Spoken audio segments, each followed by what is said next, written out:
What's up, good people? What's up, good people? Welcome to the show. Welcome to the show. Glad you could be here. Come on in. Let's get it. I know we get it in and go hard on these Friday shows. So we got a lot of topics, number of things that we're going to be talking about here. We'll be joined by Obsidian momentarily. So let's strap on in. Let's get ready to go. Let's get ready to go. Still setting a few things up and getting it going. Getting it going.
Peace, folks.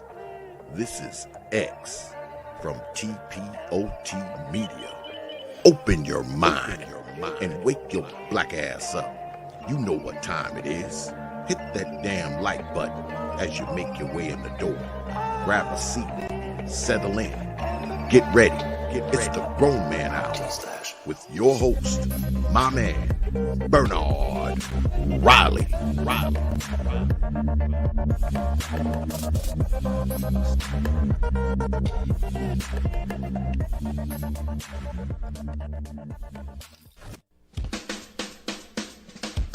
Hey, what's up, everybody? This is Mumia Obsidian Ali.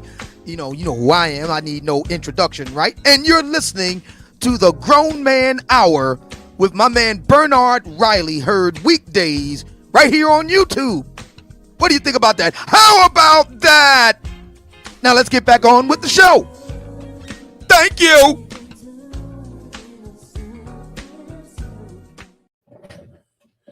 All right. Where's my stuff?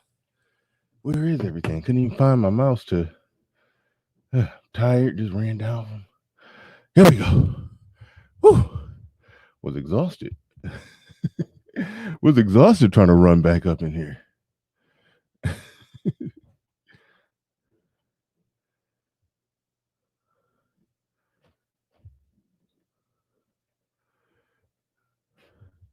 Shout out to the early bird squad, those that make it in bright and early before we even get things started. Stoic One in the building says blessings BR in chat. Omega Dreads in the building says morning everyone. Says morning everyone. Haven't even sent the link out to Obsidian. I was rambling, scrambling, trying to get this thing underway.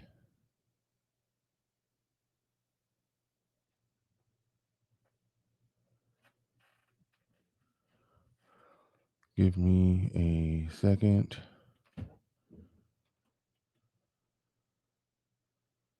Give me a second.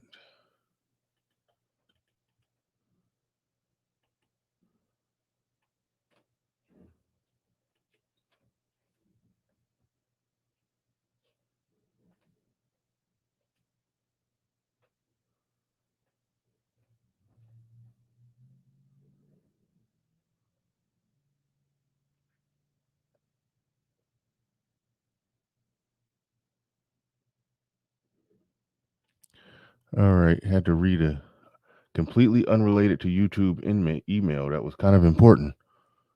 Sorry if y'all saw my serious face. Y'all probably see that face all the time. That's my I'm typing face. That's that I'm trying to read something face. But yeah, Game Changer in here bright and early. What's up, peace, salute, and shout out to Game Changer. Shout out to everybody in the building. Stoic One in the building. JD Rich in the building. Shout out to you, Morgan Freeman in the building. Omega Dreads says I put 100 in on all them coins and forgot. Oh yeah, that happens. That happens. Put that money down and forget about it. Morgan Freeman got a top 5 funny YouTube name. He top 5 on all the funny YouTube names. Definitely top 5. Morgan Freeman is considering moving to Colombia in retirement thanks to Dogecoin. God bless America. Us, and most importantly, God bless the trolls. Right on, right on. Right on, right on. Right on, right on. Peace, salute, and shout out to everyone. Peace, salute, and shout out to everyone. This was a rough morning for me, but I got it going. I got this thing up and running and on the air. The show must go on. Even though I had a lot of stuff going on in my morning, but we are on the way. We are on the way. We are on the way. We are getting it in. We are getting it started. Without further ado, we got Mumia, Obsidian Ali in the building. What's going on? Hey, what's going on, Bernard? Hey, hey, hey. What's up? You're like me, man, getting everything together here. So glad to be here, and thanks everybody. So here we go. Here Yep. we go. Another day, another Friday to get it going, to get it started. Man, we were talking in the pre-show, so we got a lot on the table that we're going to be covering today. I don't even know what to do with the title. I still may try to piece together a thumbnail or work with a different title or something. But I just, most importantly, I'm like, I'm starting the show. And we're gonna build it while we're flying it. But Yeah, we can change. We can easily change it up as you go on. Before you get started, I admit I sent you a question via text. I've been very curious. What StreamYard's package do you use? I think the most expensive one. Well, when I bought my new computer, I wasn't using the most expensive one. Right. But with my new computer, I basically only could use it if I buy the HD package. I think that's what it's called. So that means it's so yeah, that's the most expensive one. I think it's like $39 a month if you get it 40. annually, and I think no. $49 if you get it monthly. Yep, 49. Yep, that's what. Yeah, I didn't pay it outright annually. I just did it. It was month to month. So yeah, $49. Yeah. Yeah. Reason why I ask is because even though I have Zoom and Streamlabs OBS, I figured, why restrict yourself to just one system, and try them all out. Try out the different systems and see which one clicks the best, and have the other ones kind of on standby in case something goes wrong. So I'm going to be grabbing up StreamYard's Pro package, the same one you got. I'm going to be grabbing that up this year. I don't want to say exactly when, but I'm definitely going to get it because I want to experiment with different things. It's always good to try out new stuff, see how things work, and if it works for you, you roll with it, and if you don't, you try something else. Black men have to get used to the idea of change. Change is not always bad. Now, that doesn't, to be fair, change doesn't always mean good either, but you have to be careful and judicious with it. But change can be a good thing. And a lot of black men have to give themselves permission to change their mind, change their positions on things, change. Wait, hold on. Why you say give themselves permission to change? The reason that made me laugh, I remember this was a long time ago, almost 2 years ago. It's funny how it just popped in my head.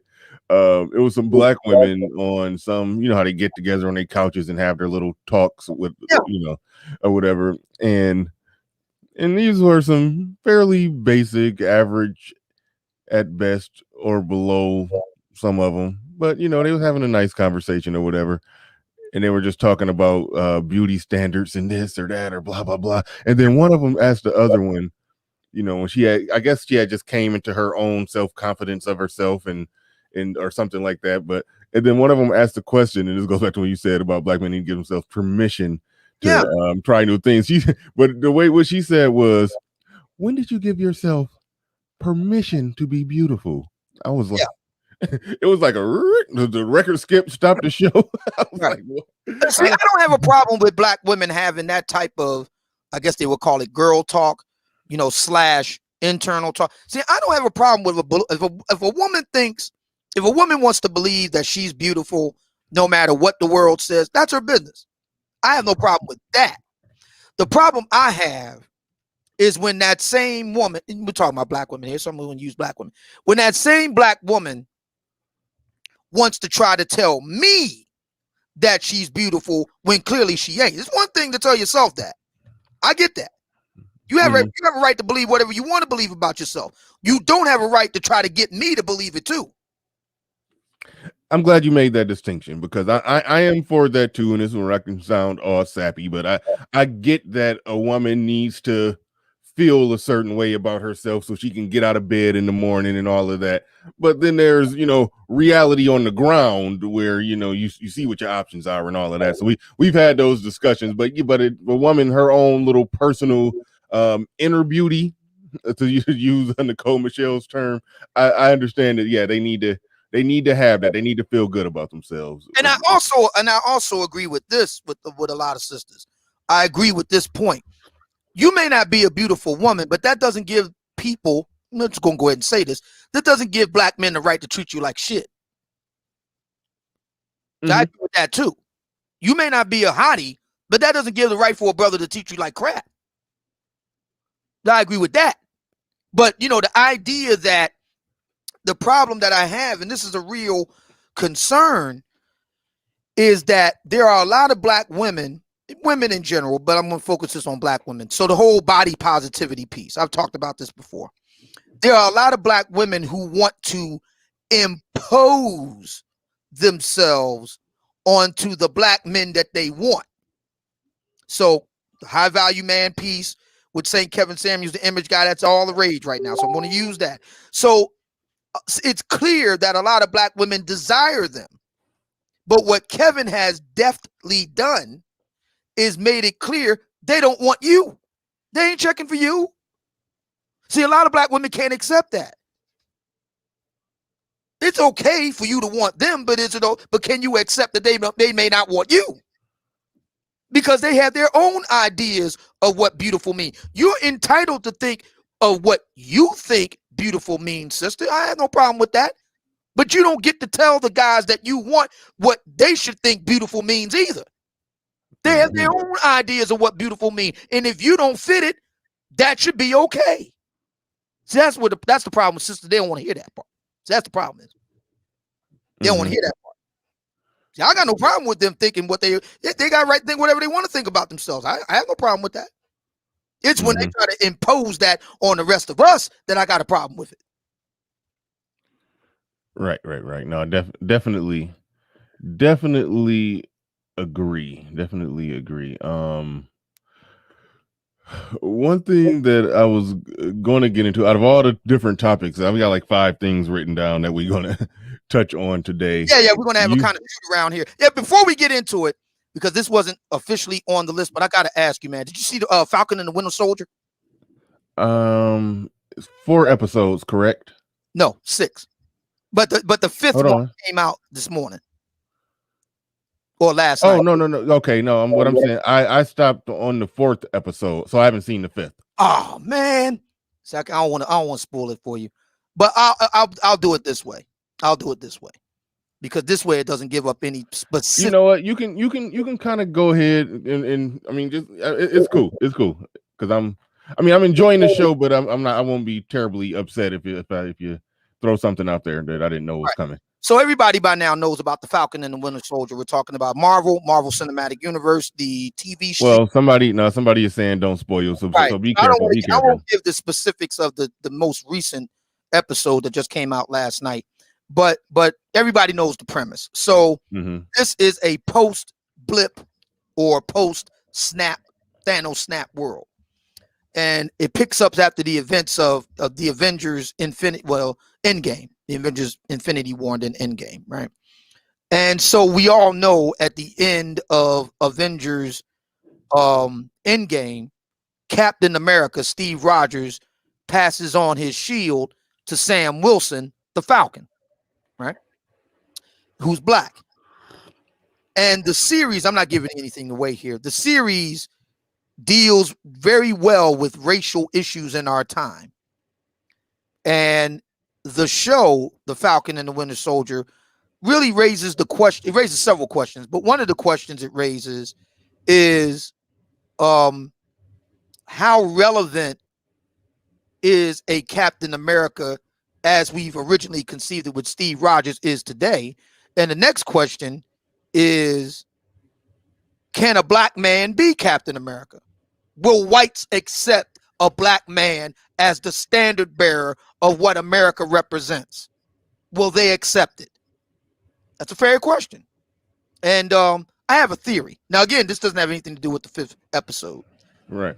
So if you've seen the 4 episodes before this one, you know that there was a super soldier who was black. He served in Korea. Right. That's where he met Bucky, the Winter Soldier, back then. So, again, I'm not giving any spoilers for the new episode. I have a theory. Because we know that Steve Rogers gave Sam his shield when he was an older man. We know that. And we know from the previous episodes of The Falcon and the Winter Soldier that there was a black super soldier. We know that. Here's my question. I have a theory.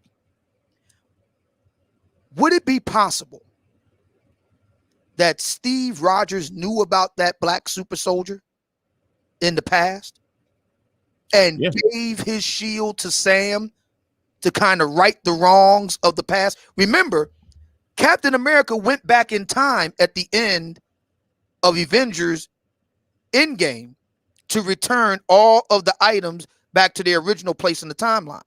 So he took all the Infinity Stones and returned them where they properly belong. He took Thor's original hammer, not Stormbreaker, but Mjolnir. He took it back and put it back where it belonged in Asgard. Then he went back to get with Peggy Carter. And he lived the rest of his life with Peggy Carter in the 40s and 50s. Now, Peggy Carter, was a major secret agent. Before S.H.I.E.L.D. came along, there was Peggy Carter. And we know that Captain America knows a lot of espionage stuff too.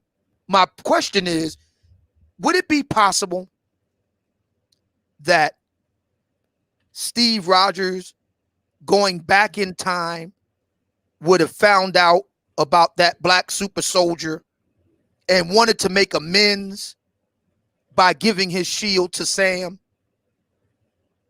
for what happened to that black super soldier? Could he have known about that? You would think he would have known. You would think he would have known. That much is true. That can't be denied. He definitely would have. Well, can't say definitely, but it's a high probability that yes, he would have known about the black super soldier. And when you say make amends for what happened to the black super soldier, okay, maybe it's lost on me because they just vaguely touched on him during the series. What exactly? I mean, he looked like an old man who was disgruntled about everything when they showed him. So, but they didn't go into specifics about what happened, Exactly. So, and again, I'm not giving anything away because these are already episodes that you should have seen anyway. I'm not talking about the 5th episode. I'm talking about 1 through 4. So there's a black super soldier named Isaiah Bradley. He now lives in Baltimore, Maryland with his grandson. He served in Korea in 1950, thereabout. Met the Winter Soldier there, fought him. As a matter of fact, before he lost his arm in Captain America Civil War, he lost his arm from Isaiah Bradley taking it off. Okay. He ends up going to jail, though, military stockade, because of events that he explains in this current episode. I won't go into the details, but he does go to jail. And he's very bitter about that. And he goes into detail with the current episode. I'm not going to explain why, but he's very bitter about it. Now, Captain America served in World War II. Mm-hmm. Korea happened right after World War II. World War II ends 1945. The Korean War starts in 1950. Okay. Captain America goes back in time to meet up with Peggy Carter after World War II. So he would have been alive to know about the espionage events of the 50s. I'm banking that Steve Rogers did know about that black super soldier, but couldn't do anything about it. And when he was able to get back into the future, when he comes back as an old man and passes off the shield, I think he passed off the shield to Sam instead of Bucky, in part to right the wrongs of the past. It's a nice theory. Speaking of the other episodes, I'll just segueing right into Cap passing the shield to the Falcon. What do you think about him not accepting it, so to speak? Like he gave it up. This is early episode. This is episode 1. What do you think about that? I found that interesting. Because I think that Sam didn't think he was, to use a nice turn of phrase, I don't think he felt he was worthy of it. Yeah. I mean, everything that Cap represented it's kind of hard to be worthy of it. I mean, he was able to lift Mumia. I mean, like that's a lot to be worthy of, So I can see, like, he couldn't give it to, I feel like he couldn't give it to Bucky. Bucky, Right. got too much blood on his hands. Exactly. Sam is a good guy with good character, but and that's still. the whole point of Captain America. Remember, if you ever saw the movie Captain America: The First Avenger, when he sits down with Dr. Erskine and talks about the super serum, super soldier program and the super soldier serum, Mm-hmm. he explains to Steve Rogers that it makes you more of what you are. Exactly. And he said he chose Steve because Steve is a good man. Mm-hmm. And he explained that the Red Skull was not a good man, and it made him worse. That's the key about the super soldier serum. It makes you more of what you are. Sam is a good man. And it shows in the series him trying to, before they always get into a fight, he always tries to reason with people first. Yeah. He tries to talk them down. He just doesn't just rush in and just go into a fight. Mm-hmm. Yeah, no, that's a good point. And yeah, for those who haven't seen, episode 4 ended as a perfect microcosm. I shouldn't even say microcosm, but it ended in a way where exactly what you're talking about is being illustrated. When I don't even want to give too much away, but I mean, how the episode 4 ended with somebody doing a not Captain America like act. Put it like that. Well, I mean, by now everybody. Okay, well, you can spoil episode 4. I ain't gonna hold nothing back because everybody's seen the 5th episode just came out, so I ain't gonna get into that. But everybody by now knows. So there's a guy named John Walker, highly decorated Army veteran out of Afghanistan, becomes the second Captain America. And, events unfold that he is able to get a hold of some super soldier serum, but it's not the same that Steve took, right? It's a different type of super soldier serum. And he takes it and he kind of wows out and ends up committing an international incident, World Star, everybody got their phones out, World Star, So yeah, that's what ends up happening. And it doesn't go well. Yeah, that's a good example of how that serum You got to be the right type of person with it. I mean, they set it up perfectly in the first Captain America movie. They set it up perfectly.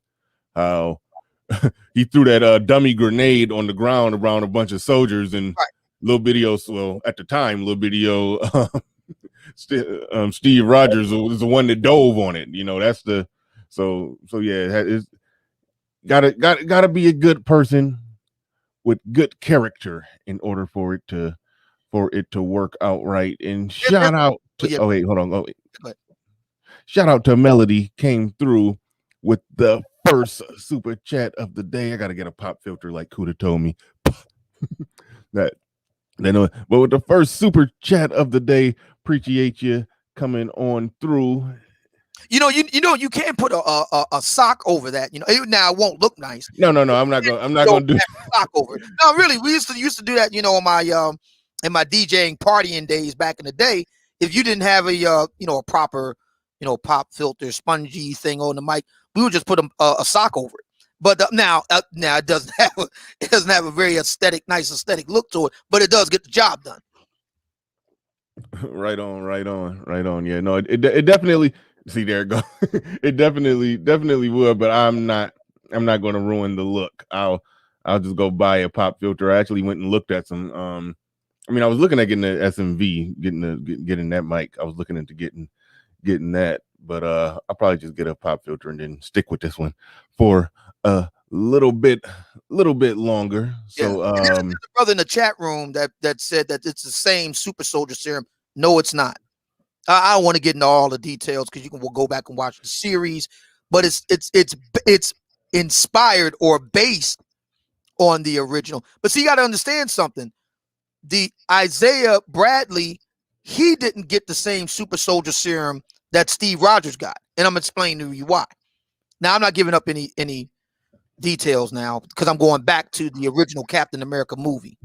So there is a multi-step process that Steve Rogers went through that the subsequent super soldiers, including Bucky, didn't go through. Anybody know what that is? Let me say it again. Steve Rogers in the United States government super soldier program of World War II, he went through a multi-step process. He just didn't get a shot and that was it. Yeah, he did the whole process of he got enlarged, and that when they put him in the little machine or whatever, they did all kind of stuff to him, and he came out a completely different person, taller, bigger, all of that. That's right. He got the shot. He received several different shots. Then he got the Vita Ray treatment. So that, in other words, there's a lot of different steps and variables at work that make Steve unique. And when Erskine got killed, they couldn't reproduce it. The American government has been attempting to reproduce it ever since. And that Vita Ray piece, they couldn't reproduce that.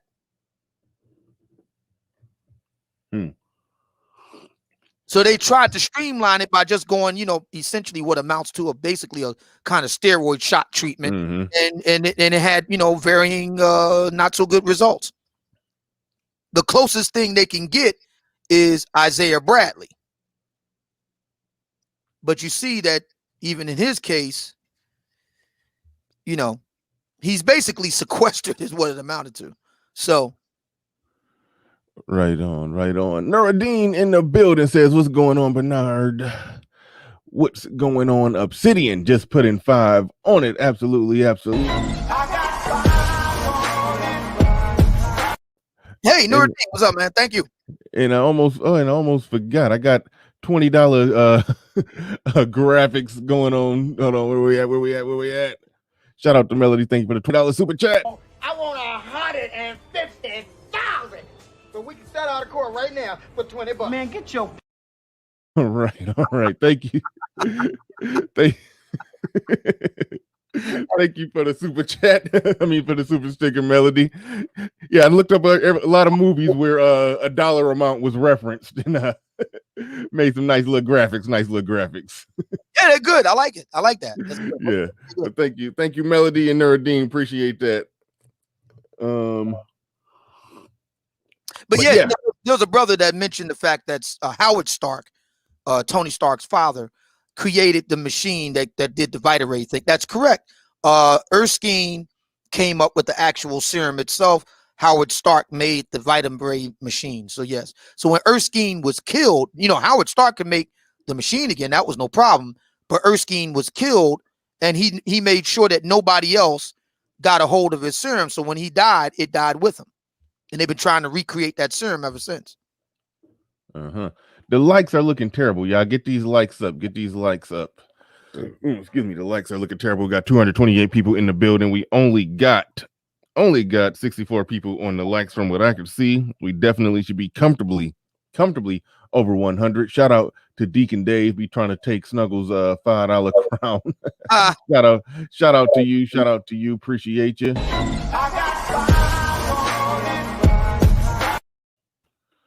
Right on. So, all right, let's get into Yeah, I thought that was a very interesting. I call it the Steve Rogers reparations theory. Nah.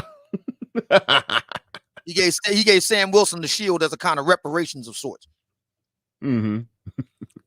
It's interesting. But yesterday you did a show on Iyama Van Zant. It was a response to Mediocre Tutorial's response to Iyama Van Zant. I don't want to focus too much on what Mediocre Tutorials was talking about there, because I just did a recent response video to something that he did. I don't want to oversaturate the channel with Mediocre Tutorials and reviews, even though one of my favorite YouTubers. Mediocre does very good work. He's very successful. God bless him. We need more successful black men. We need a lot of them. We need a lot of brothers in this space doing what we do. There's enough for everybody to get a piece. God bless them. I wish them nothing but success. Yeah, absolutely. But before we even get into Iyama, Philip Duclass says, question for the old man. You think the guys from the roommates had knowledge of Derek Jackson cheating the whole time? Interesting. Yeah, we gonna start with the roommates then. That's a very good question, because okay, so we know that they toured with them. I met them twice in Philly. Once at the big Derek Jackson event where they were all together, the roommates, Derek Jackson, Ace Metaphor, Stefan Labassiere, Jay Martinez, Lewis Howes was there. And then I met him again in the fall of 2019 at a standalone Stefan Labassiere event. Jay Martinez, and I want to say I saw Lewis Howes again at that event. So let me say this. Given what we now know about the Derek Jackson scandal, the timelines, the material evidence, the witnesses, I have a very hard time believing that these guys didn't, at the very least, notice something was amiss. They may not have known all the intimate details. I grant you that. I don't expect them to know, every, blow by blow what happened, but I'm pretty sure something was amiss. The guy don't move the way a married man should. I'm pretty sure they did. And when the news came out, see, here's the problem I have with the roommates. I talked about this on last night's show. The problem I have with the roommates is we got the classic, what did they know and when did they know it question. But that aside, the way that they handled it after everything broke is what raises my eyebrows. Mm-hmm. See, they just quietly try to call themselves scrubbing their channel, and then they just go ahead and move on. No. See, that's not how businessmen do, and that's certainly not how men roll. You can't be selling a manhood course and then move like that. When something goes bad, you man up and take accountability for it. Now, they can say, well, we ain't had nothing to do with that. My man, you're joined at the hip with this guy. You're joined at the hip with him. You are. And the way it goes down in business, and you don't have to take my word for it. I mean, you can study Wall Street corporations. When things go down, CEOs and chairmen make a formal statement to the public. That's how business works. When you're the CEO, you make a formal statement to explain to the public what happened and what you're going to do moving forward. As far as I am aware, no such statement was issued by the roommates. Now they can go ahead and claim that they were just interns, were just following orders. We know how that turned out. I mean, they're gonna cop to the Nuremberg defense. We were just following orders. Really? You can't say that you're going to be about manhood stuff and then don't do manhood stuff when the shit hit the fan. Being a man means standing on your square when shit goes bad. That's what it means. Anybody can stand on the square when everything's going great. It means standing on the square when things go bad. And leaders lead from the front. It is about accountability. But because it's clear, you know, Derek Jackson ain't going, we're going to get into that in a little bit. He ain't going to do it. Well, that's pretty clear. So somebody got to take accountability. I just find it interesting that with the lone exception of Ace Metaphor, and we'll get to him in a minute. With the lone exception of Ace Metaphor, all these guys are trying to act like it never happened. Well, Ace Metaphor came kicking and screaming to the reality of making a formal statement. You know, he was trying to sweep it under the rug. Well, not sweep it under the rug. He was playing he did try to sweep it under the rug. He did try to do apology. Yeah, he tried to play the apologia. Yeah, he tried to spray some cologne over the excrement. That's what he tried to do.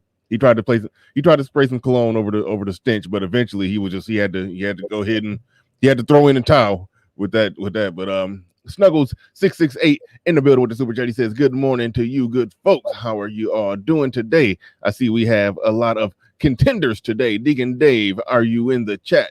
Oh yeah, Deacon Dave in the building. Shout out. Ika Pone in the building says he has 5 on it. You certainly do.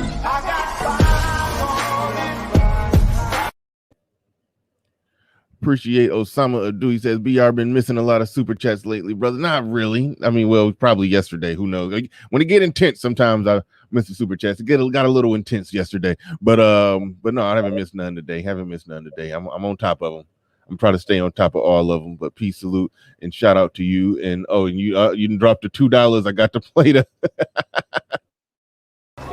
Man, I got $2 for you, man. I know I'm a little short, but you know, you come. Thank you for the $2 super chat. Thank you everybody who put 5 on. Appreciate all of you coming through on the super chat, and appreciate everybody who support the channel in any way that you do. Make sure you're hitting the like button. In the event that you're new here, go ahead and subscribe. We do this every morning. I'll be here all week. Make sure you subscribe, hit the like button. But thank you to everybody who supports the channel. So question. Well, let me just say this in response to that the super chat where he said, "Do I think they knew?" Nothing about Derek Jackson, just based off everything that we've seen going forward from this. Nothing. He doesn't move like. Well, you said it. You said he doesn't move like a married man. But I was going to say he didn't seem like he was discreet about it at all. Nope. It didn't. Yeah, so for that reason, I would say they had to know. They had to know, and keep in mind, these are all successful men. Pause, as they say, but you know, all good-looking men who do well with the ladies. All of them single except for Derek Jackson.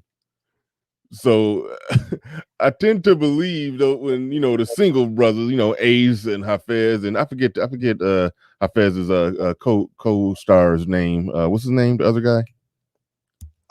You talking about Ace Metaphor? No. Hafeez from the roommates. It's two of them. Hafeez and Chris. Okay, yeah. See, yeah, I didn't know the other one's name, but yeah, those are all single guys, not bad looking. and then Labossiere in there, all single guys. I know they sit there and talk about women and talk about this and that, and I have a hard time believing that Derek Jackson, when those single men start talking about women and having real conversations, not their little public persona conversation, telling women what they want to hear. But I know I'm talking about behind the scenes, successful, good looking men who got some access, having real conversations about women.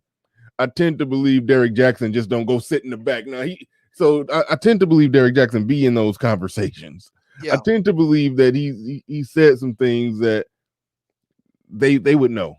So I tend to believe they knew. Yeah. It was just that, okay, dang, he got caught. Okay, time to step back. Time to wash our hands clean of it and just call it right there. But yeah, I think you're being. I mean, that was a good question. I hadn't thought about it, but yeah, I think you would have to be pretty naive to believe that they didn't know at all. You would have to be pretty. Just look at the way that they reacted. I'm talking about the whole lot of them. Look at the way that they reacted since. They really are trying to act as if that this never happened. I mean, is this the kind of leadership? I love the way the Killmonger puts it in Black Panther. Is this your king? Is this what it means to be high value? Is this what leadership looks like? Really? See, that's the question I have for that's my question. Is this what leadership looks like?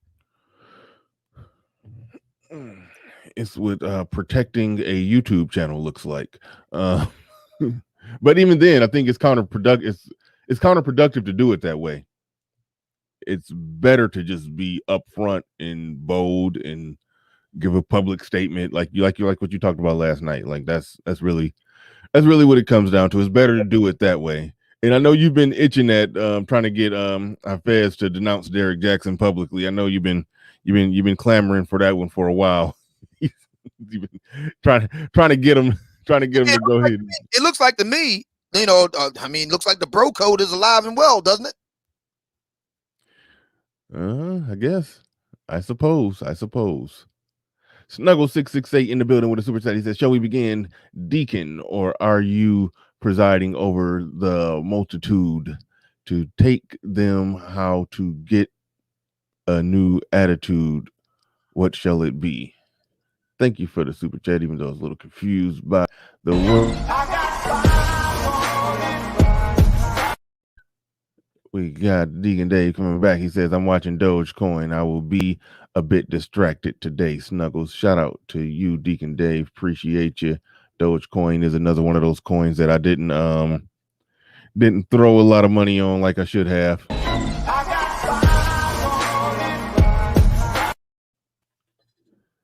Shout out to Deacon Dave. Nuruddin back in here says, "Bernard and Obsidian, I guess the roommates in Ace Metaphor did not have enough man in them." Uh-oh.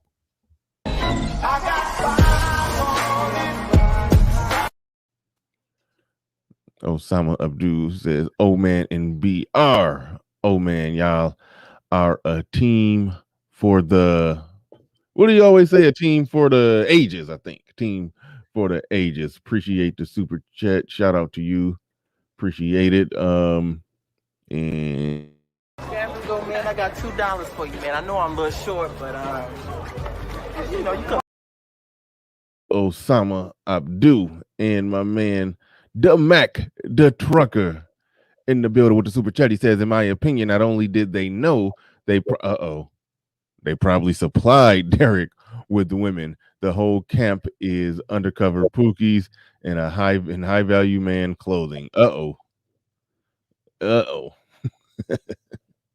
don't know if he needed them to supply, but that's interesting. That's interesting. Thank you for the super chat. Appreciate that. Salute and shout out to you.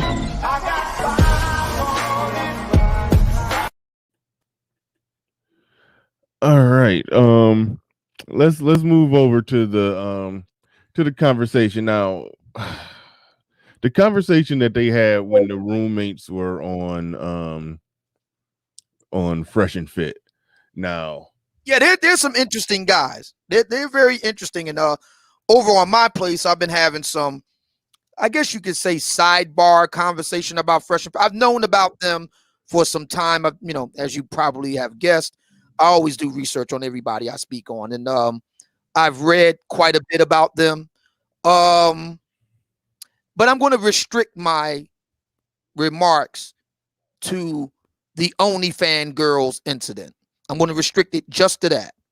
So we all are on the same page. We all know what's going on here. So everybody knows what happened earlier this week. Kevin Samuels, the roommates, appear on Fresh and Fit's podcast to confront some OnlyFans girls. Okay. So here's the problem I got with this. Here's a problem. Okay. But here's my problem. Go ahead. I'll let you go. I have an interesting take on it, but I'll go ahead. Go ahead and lay it out. Here's my problem. So the premise is that we are helping young men. We're helping young men in a time, feminism and all this stuff is going crazy, and we need to help young men. Okay, all right, I get that. In principle, I have no problem with Fresh and Fit. They ain't never done nothing to me personally. I got no personal issues with them. They're successful in the social media age. They've done very well for themselves. God bless them. Excuse me. But see, here's the problem I have based on that conversation. Okay. See, my thinking is this. I get the idea that you want to use these girls as an object lesson to other young men as to the types of women you want to avoid. Okay, I get that. I don't buy that. I get that. That's the argument. That the argument has been promoted. That's their argument. The argument is they use these OnlyFans, dingbat types, the bimbo. They find bimbos and bring them in and have surface level conversations with them. Yeah. To expose how vapid they are and how young men need to avoid them. Okay, fine. I got that. Fair enough. The problem I have with Fresh and Fit, if that's going to be the argument, the problem I have, okay, where are the women that you endorse young men get with? Where are they on your show? Okay. I've never heard Fresh and Fit. I know where you got the statement from that they're using these women as an example of whatnot to get with. I think that's what some of their fans said in response to your critique. That's correct. I've never heard Fresh and Fit say that. So I'll just explain what I see when I see Fresh and Fit. Okay. I see two guys. It's two facets of their show. One, they teach game, the typical date and coach stuff, pick up, and all of that. That's one aspect of what I have problems with that too. But that's one aspect of what they do. They teach game, pick up, how to increase the quantity or quality of the women that you're dealing with. That's one aspect of what they do.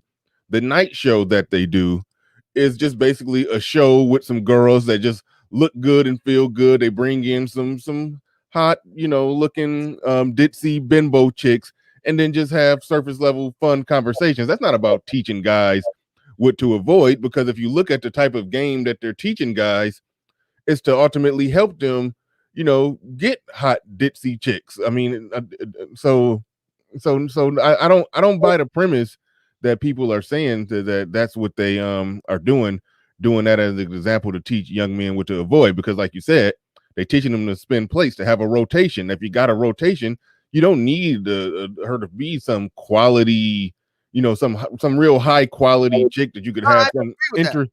I disagree. You can have a rotation of high quality women. Okay, but typically, I mean, you can. But in order to do that, you got to have a different type of game. See, this is the reason why. But hold on, that's my point. They're not teaching that kind of game. They're just teaching fast, quick pickup. Yeah, so they ain't that. That's why. And that's let me just make sure I lay out my point all the way. It's fine what they do. It's okay what they do. They're teaching game. That's okay. Clearly, I mean, there's a lot of guys who want to learn it, and then doing a show where they bring women in and talk to them, and I guess in a way you could say they're teaching something there, but it's more so just a fun conversation. it's Howard Stern bringing in a porn star and just having a fun conversation. Right. You know, that's more or less what it is, and that's Right. that's Exactly. okay. So their fans trying to spin it and like, no, they're teaching young men what the no. It's that part is entertaining and it's okay. This is YouTube. You're supposed to be entertaining. I'm glad you said that because we're gonna talk about business now. See, I'm going by the podcast segment. Kevin, roommates, fresh and fit, OnlyFans girls. The discussion was business. Okay. Exactly. And Now.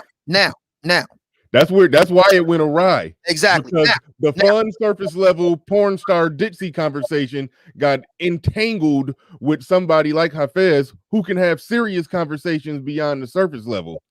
And that's I question that as well. But well, he can, but okay, all right, go ahead. I'll let you go. I'll let you go. Here's where here we go. So if we're going to talk business, the first thing you learn, this is MBA level stuff. Don't take my word for it. We want to talk about image. We'll talk about branding. Okay. Your brand is what people think it is. See, if people think that you're doing A, even though in reality you're doing Z, guess what? You're A. See, the reason why I say that is because if all the followers of Fresh and Fit think Fresh and Fit is doing thus and so, whether they're doing that or not, in the minds of the people that follow Fresh and Fit, they're doing that. That's business 101, man. That's marketing 101. That's the image. Now, if Fresh and Fit doesn't like that and they want to change it, they can do that. They can rebrand themselves. That remains to be seen. But you're right. I make the point to say this. Their followers obviously believe they're teaching something valuable. Obviously. Well, getting pussy from hot girls is valuable to their followers. So, and they feel like Fresh and Fit is teaching that. But they tried to do a spin move when you criticize Fresh and Fit. They tried to do a spin move in your chat room and try to say that, no, there's some grandiose thing behind it. No, it's about teaching how to get laid from and that's fine. There's nothing wrong with that. That's why I was looking at it like when you was talking about that, I was like, were they really saying? And I went and looked and I saw some of what you were talking about, and I was like, yeah, they really was trying to make it seem like it was something different going on there. So no, and when I kept drilling down, because see, the interesting thing that's going on right now is, and I can't speak for Kevin, so I'm not going to try to speculate. I'm just going to go by the outcome. Kevin's high value man concept as he has conceived it, has permeated the social media landscape to the extent that you have other content creators actually modeling products, goods, and services on that model. Yep. Okay. So Fresh and Fit is now offering a high value man academy course. They are? Yes, that's my understanding of it. I stand to be corrected if this is not true. If it's not true, I will come back on this show and make a formal apology to Fresh and Fit. But my understanding at right now, Friday, April 16th, 2021, 10:46 a.m. EDT, they have a high value male academy. That's a course that they teach. Now they need to invent their own term. Here's the deal. If that's true, and I see guys in the chat room posting up links. Okay. If that's true, I have no problem with that. I'll tell you why. I didn't have a problem with Derrick Jackson making money off of doing what he's doing. You know, it's interesting. When I was criticizing Derrick Jackson, brothers in the black manosphere would say to me, don't knock that brother's hustle. I never knocked his hustle. I never impeded or tried to impede Derrick Jackson's right to make money off of delusional, lonely women. I never tried to prevent him from doing that. And so I'm not going to try to prevent Fresh and Fit from doing what they do. But here's what I will say. Here's what I will say.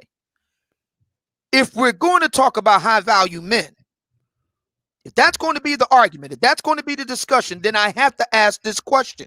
Do high value men cavort openly with OnlyFans girls?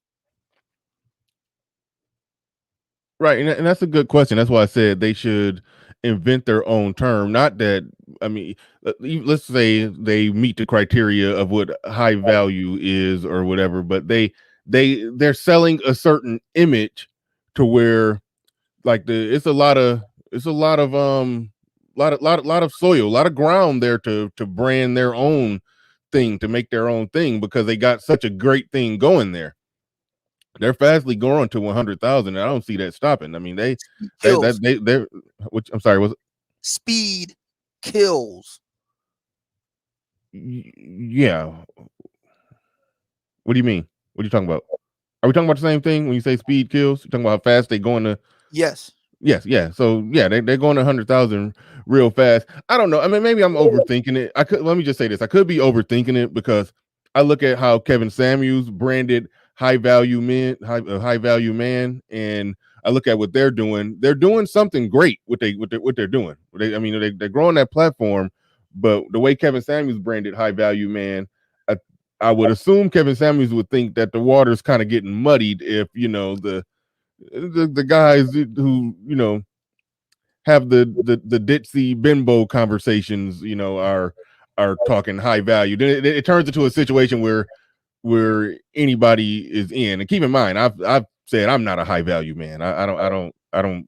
So I'm not trying to say they're not in our club. No, I'm not trying to say that, because I've said that I'm not. So it just their brand, their image, their thing. And granted, they don't need my help in branding and imaging and all of that, because they've built an amazing brand, an amazing image. You go to That's just Fresh, it. you go to hold on real quick. You go to Fresh Prince CEO's Instagram page. He's a mastermind. His Instagram, you would think he's a celebrity just based off just looking at his Instagram. They know the game and how to sell an image. Like, they got it. So I just find it odd that they would go that route when they kind of they got the tools to create their own thing and call it I don't know. I'm just a fresh and fit man. I don't know, but they'll call it anything. But anyway, I just found that part odd. But at the end of the day, they killing it. I want to make it very clear. It is. I got no hate or criticism for what they're doing. Only criticism came is when you said some of their fans went in your chat room and tried to say that it was something that it wasn't. So I'm more so criticizing their fans that was in your chat room, because I was like, nah, that's not what I'm seeing. What I see them doing. They try to spin me. See, here's the thing. Here's the thing. This is where now we're going to get into game. I know game. I know it very, very well. I know it inside and out, direct, indirect. I know all the. I know all. Wait, hold on. Hold your thought on that. On that. Yankees baseball podcast show in the building with the super chat. Appreciate you very much for coming on through with the $2. Go, man. I got $2 for you, man. I know I'm a little short, but you come on through with the appreciate you coming on through with the $2 super chat. And I know I also saw, hope I didn't lose it, my man Justin March in the building. Excuse me, man. Justin March in the building. Put 5 on it. Shout out to Justin March and Yankees. Appreciate both of you coming through. All right, let's go ahead. Let's keep it moving, keep it rolling. You were talking about the last thing you said was game, and you were about to explain something. I think something that you thought I don't know. You that's the last thing you said. Do you remember where you were at? Yeah, I know game. I've studied it well. I've studied it thoroughly. Learned from some of the best. So when Fresh and Fit's followers, I want to try to be as dignified as possible on it. When their followers came through to attempt to explain, yeah, that works with people who don't know no better. I know better. I've been studying game over 10 years, and the underpinnings of human mating, the science of human mating. So, no. And I'm here to tell you that high value brothers aren't seen. You're not going to see Hank Paulson, trying to, talk down Heidi Fleiss from the ledge. That just doesn't happen. But hold on. Now you're not talking about Fresh and Fit right there, because what I've noticed with them, they don't try to talk to bimbos down from the ledge. They just have a surface level bimbo conversation with the bimbos, and that's fine. That's entertaining for some. I can kick back and enjoy it sometimes, but that's not really my speed. But I get it. I understand it. But what Hafeez was doing, and that's where I said it's their show. It was. But that's not the show that they do every day. Okay, they brought Hafeez in. This is what happened. They brought Hafeez in, and they did an interview with Hafeez, and they had a good conversation with Hafeez. No bimbos. Yes. And then they brought in the bimbos. Yes. And then Hafeez start trying to save the hoes. The term save a hoe. Hafeez start trying to do the save a hoe thing, trying to save them hoes from themselves. And then and Fresh and Fit, they were just sitting there like I think they had the right temperament. Like these hoes is hoes. So I don't criticize Fresh and Fit for that. Why didn't they say that on their show? Why? Come on, man. These broads are dumb dingbats. They should have. They should have. But they didn't. Because that conversation went all over the place and got kind of stupid to me because they didn't. Yeah, no, that's true. That's true. I give you that. They didn't. They should have. They should have, would have, but they didn't. Yes, we agree. They should have, but they didn't. Yeah. So again, my thinking is, look, relationships are reflective. If all the women around you are bimbos, what does that say about you? If all the women in your life are thoughts, hoes, bimbos, cam girls, only fan girl, what does that say about you ultimately? It says they're fresh and fit like bimbos. Thank you. Yeah, that's like a dot to dot with just two dots on it. You just draw a straight line, put your name on the paper, and hand it in. Yeah. So now again, we got to go back to the high value man discussion. Again, does Barack Obama do that? If he's not high value, you tell me who is. If Barack Hussein Obama Jr. is not a high value man, you tell me who is. Barack would qualify as high value easily. Okay. If Jeremy Diamond, look him up. If he's not high value, you tell me who is. Mm-hmm. Okay. Yeah. We can go right on down the line. High value men don't move in certain ways. Sorry, they just don't.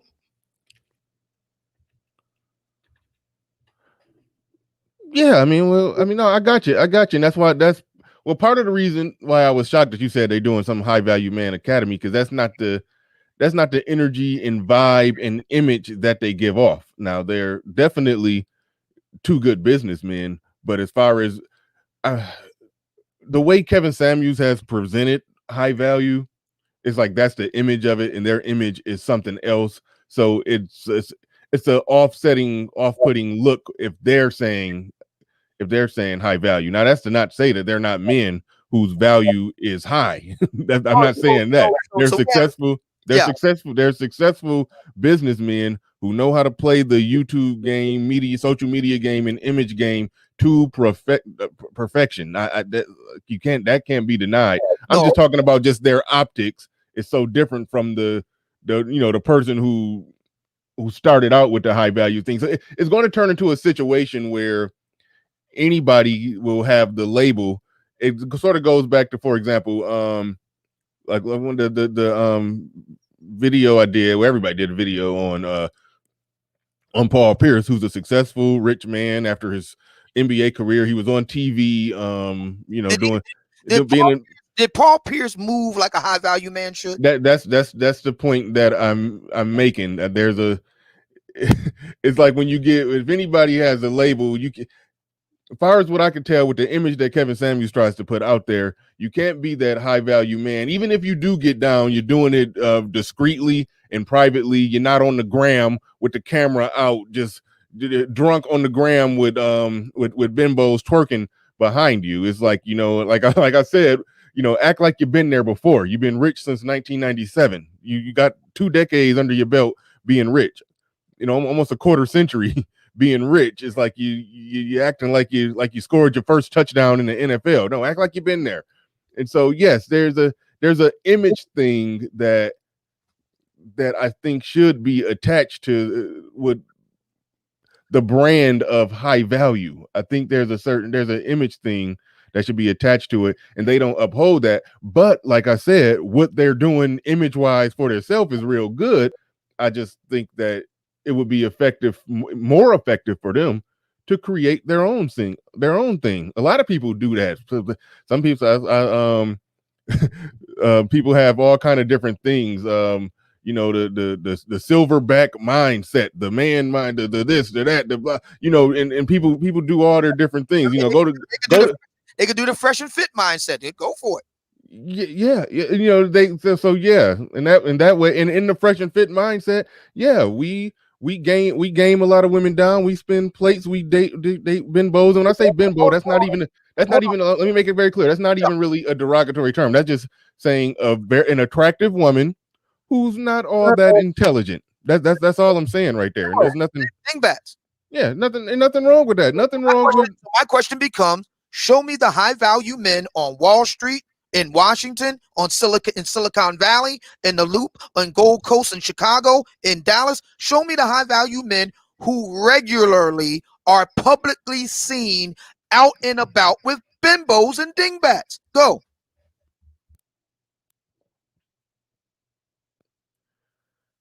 No, I can't. We in agreement on that there's a certain amount of discretion.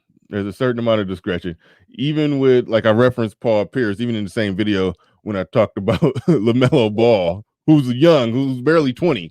I'm like, hey, that porn star chick, okay, that's you can go in and smash that behind the scenes, but you don't get caught walking through the park holding hands with her.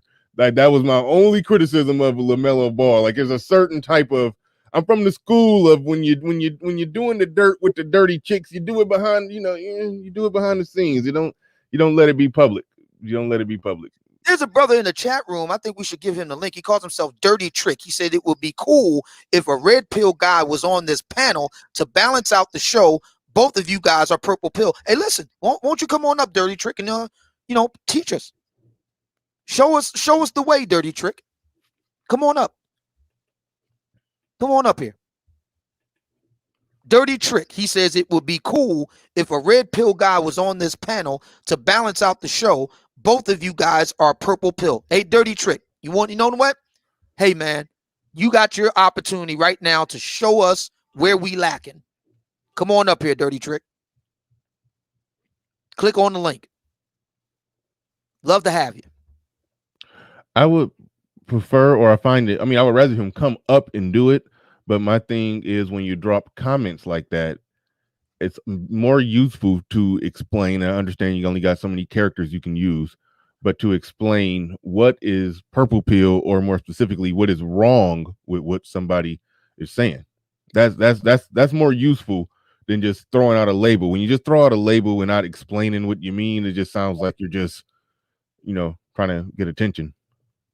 Like a bimbo. So yeah, I'm glad. I mean, I'm with you. Listen, I got nothing personal against these guys. They never done nothing to me, but they are public figures.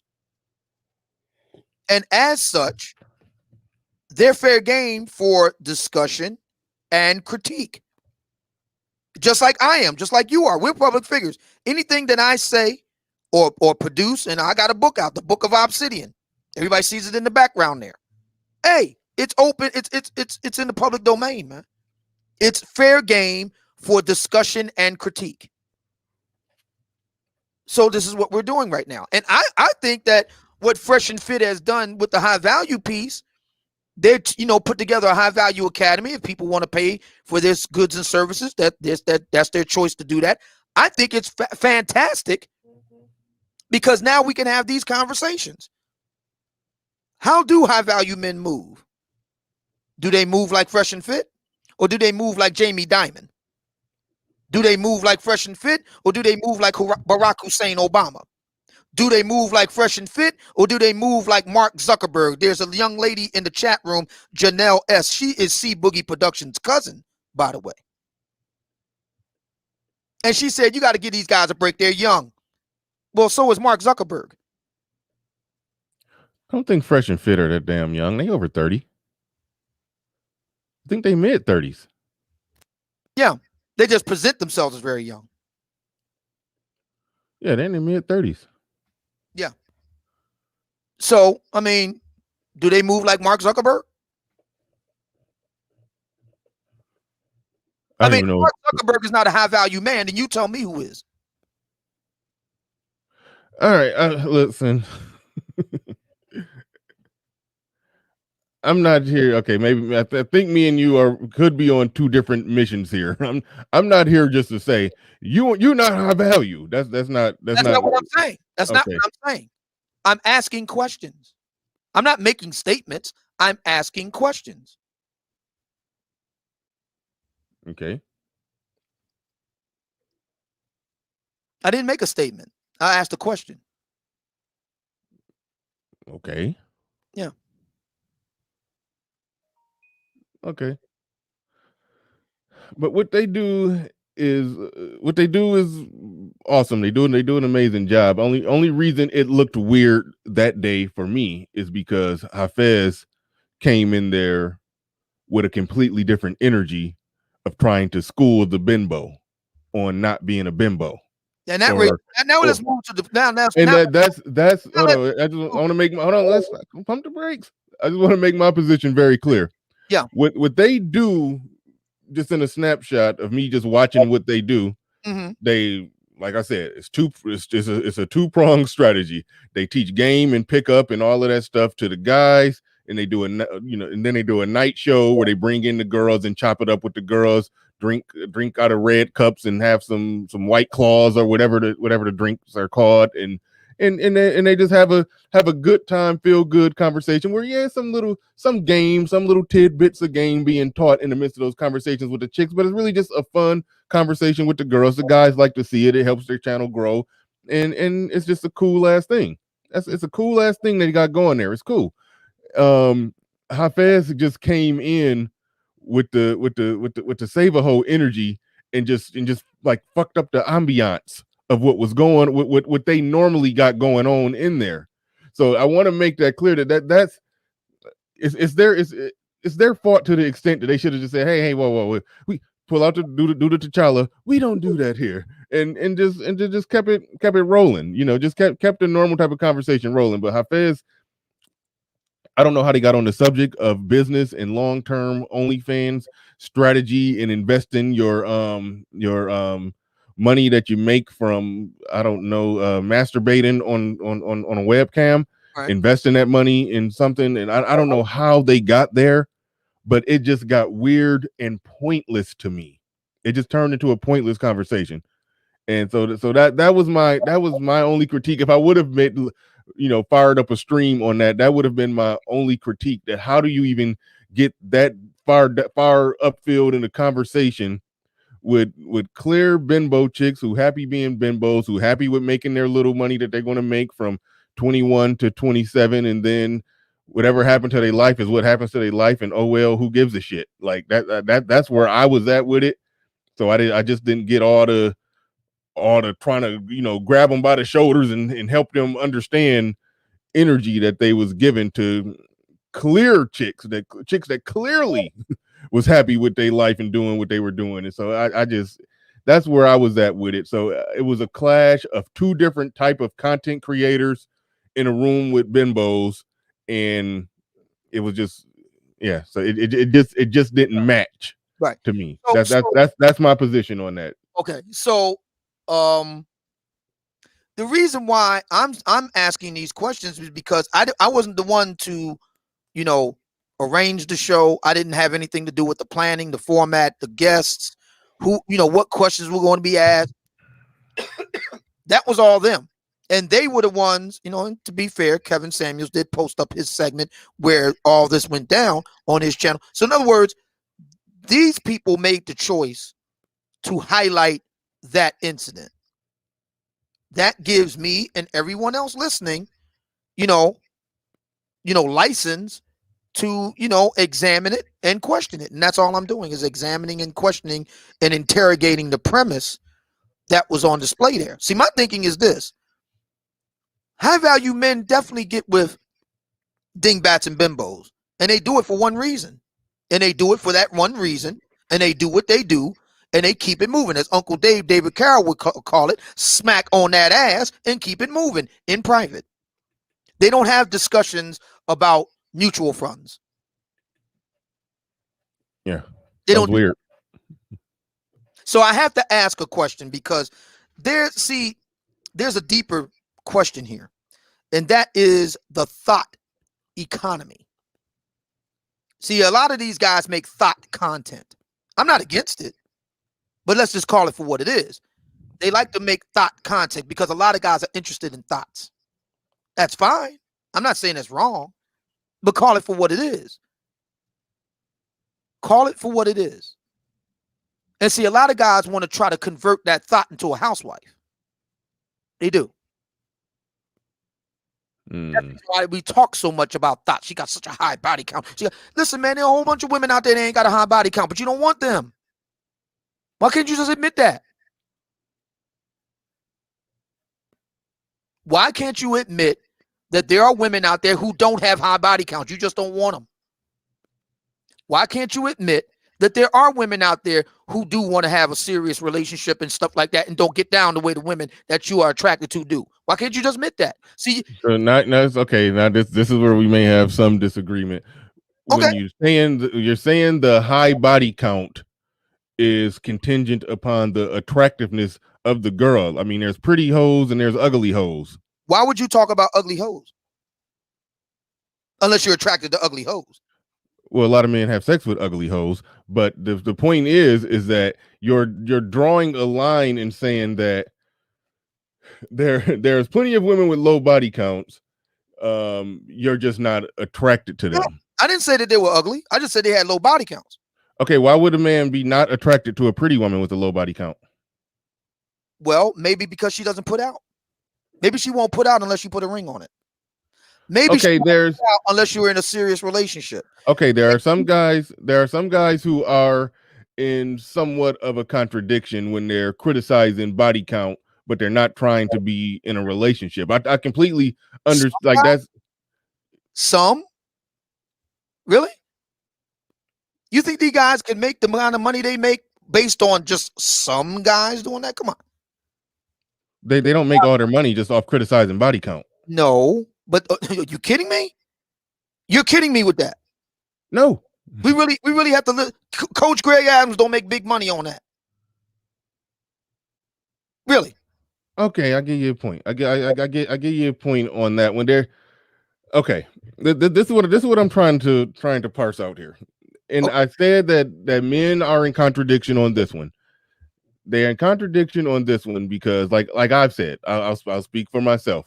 When I was single and out there mingling and messing around, I did not care about a woman's body count.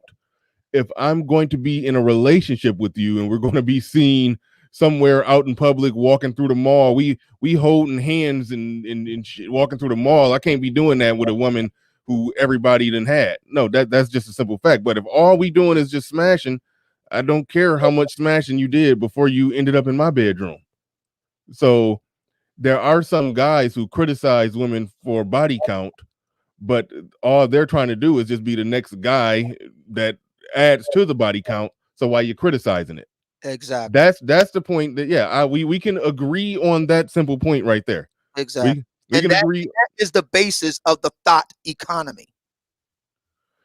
See, guys like you and me that like a good time Charlene and accept what a good time Charlene is and what she good for and what she's on this earth to do, and we have no problem with that, and she does what she do and we do what we do and we keep it moving. See, you can't make money off of us because there's nothing to talk about. She's a good time Charlene. We hook up, we do what we do, slack on that ass, and we keep it moving. You can't make any money off of that. What is there to talk about? Okay, but when like me with it's like me with BFF.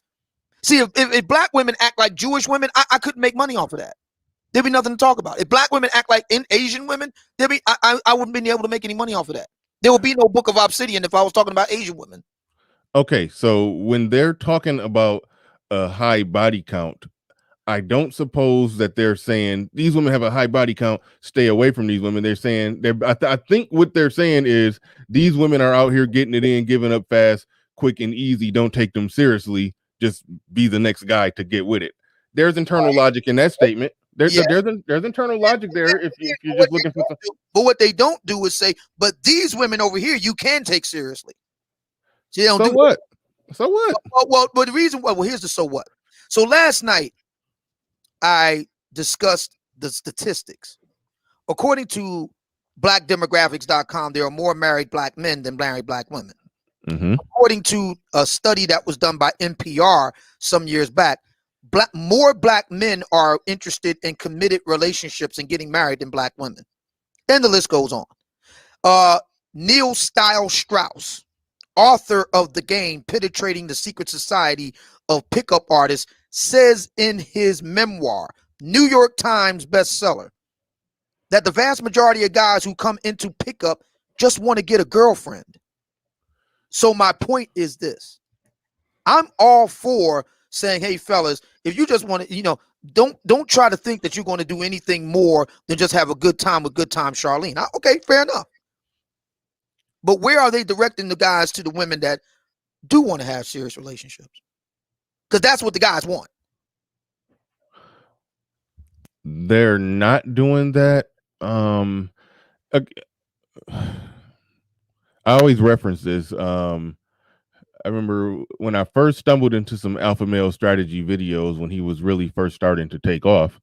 I remember he said that most of the guys he talked to, he was like, they ain't even trying to learn the strategies. They ain't even trying to fuck these bitches to sleep. They, so he basically was saying they not trying to learn the strategies. They just want to get with one woman and fall in love. So even alpha male strategies was saying that was a lot of his market. Now, I think this is what's going on. Game Changer kind of alluded to this before, that the way they market it is, oh, you're going to be this ladies man, you're going to be this player, you're going to have a just women just walking, just you're going to be just a living Hugh Hefner, just once I give you this game. That's how it's marketed. But the guys who typically go to dating coaches, not all, but enough, but a high percentage of their clientele are guys who really just need help getting not just getting a bunch of girls, just getting a girl. Right. So I do wonder, do they market it as this flamboyant Hugh Hefner lifestyle, but in reality, behind the scenes with a paying client, they're giving more individual single man relationship advice, but it's just hard to market that. I wonder if that's what's going on. That's kind of what I think is going on, because I think most of the people that they talk to are people that are looking for a relationship, who have a hard time getting on with the ladies, and they will, if they can just get one solid one, and they'll just be happy with that one, and they can quit paying the dating coach money and just focus on being in a relationship with the woman. So I wonder if they're behind the scenes really relationship coaches, or get a relationship coach, but the outside public persona is, oh, you just gonna have just bitches jumping out the butches trying to get with you. I wonder if that's what's truly going on there. Shout out to who we got in here. Well, oh dang, hold on, wait, I'm gonna go back to that Black Wolf one. Hold on, shout out to you, Black Wolf. I'm gonna go back to that one. He says, oh man, I agree, but can we really have a problem with what they are doing when it seems like Kevin is endorsing them? Nah? That's a good point. Shout out to you on that one, and trying to get back up. Where? Oh shit! Hopefully, hold on. I didn't lose Black Wolf. Oh no! Can't lose Black Wolf. Hold on. Damn it, Black Wolf. What did that say? Black Wolf sent a $10 super chat. Hold on. Let's get on with the show. Meaning, let's stop this conversation and talk about something else. That's what Black Wolf was saying? Yeah. I find this conversation very interesting. But me too. I think it's very, very stimulating. I think all right, but Black Wolf sent a $10 super chat, so we gotta play the $10 graphic. What do we get for $10? Everything you want. Everything. Everything. Thank you for the 10. Thank you for the $10 super chat, Black. We'll appreciate that. They gonna like that one. Hoop jargon, Willie D and Ice Cube said it best. Gotta let the hoes be a hoe. Gotta let the hoe be a hoe. Let a hoe be a hoe. Can't speak logic to young thotties. Yeah, that's what was happening on that channel. It's yeah, it was weird when you see it fast, quick, live, and direct like that. It was a weird thing. It was a weird thing. But JR in the building, he says, what? Nas, no ideas, original. Yeah. Do you understand what he's trying to say here? I have no idea. Thank you for the super chat, though. I appreciate that. Definitely appreciate you coming on. Go, man. I got $2 for you, man. I know I'm a little short, but you know, you come. Super chat. I appreciate that. I was wondering who was gonna be the first one to know the movie. Yeah. So there's a to answer that question and to go back to the super chat with the brother that asked about Kevin, because I think that's very important. But to go to your point first, I don't know what the motivations are of Fresh and Fit, and by that, and for that matter, others that are now in the space. Now I talk about in the book of Obsidian that we're going to see a rise. Excuse me, we're going to see a rise of black male dating coaches for black men. We're going to see a rise of that. And Fresh and Fit is just one manifestation of that. We're going to see more. But I will say this. It is interesting based on the information that we do have. You mentioned, and I think you did an excellent job of highlighting the kind of Howard Stern type of dynamic that we have, juxtaposed the empirical evidence that men in general, you're talking about young men now, young men in general, and for purposes of this discussion, black men in particular, want a relationship. They want a serious one-to-one relationship. They don't want to spin plates. So there is that interesting dichotomy here, because clearly the two are out of sync. We can't have on one side these guys doing the Howard Stern thing, but then on the other side, we got all this empirical evidence coming from numerous sources, including Neil Stiles Strauss himself. Somebody mentioned in the chat room, even Alpha Male Strategies has confirmed what I'm talking about here, that the vast majority of guys want a relationship. There's something not right here. There's a misalignment, an incongruence, as they call it in the pickup world. It's incongruent. Something ain't right here. What to make of that? I mean, is that intentional? Is that because they can't figure out how to crack that nut? I don't know. I'm just telling you what I see. We got evidence over here. We got these guys over here. Something's not aligning here. There's no alignment. I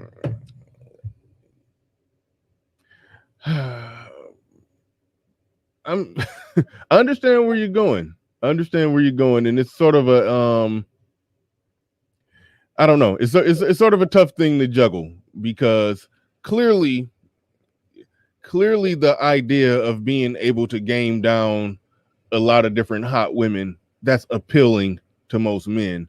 But if you're saying that, and I haven't seen the exact data, but if you're saying that there's data that shows at most men at their core, just they want to be in a relationship.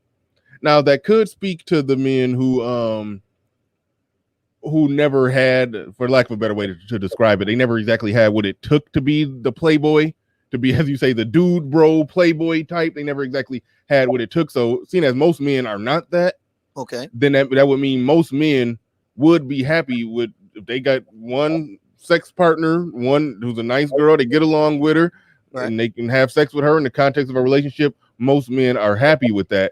But I think I may have cracked the code with that, as you call it, the dude bro playboy existence, right, that's appealing to all men, that can draw all men in.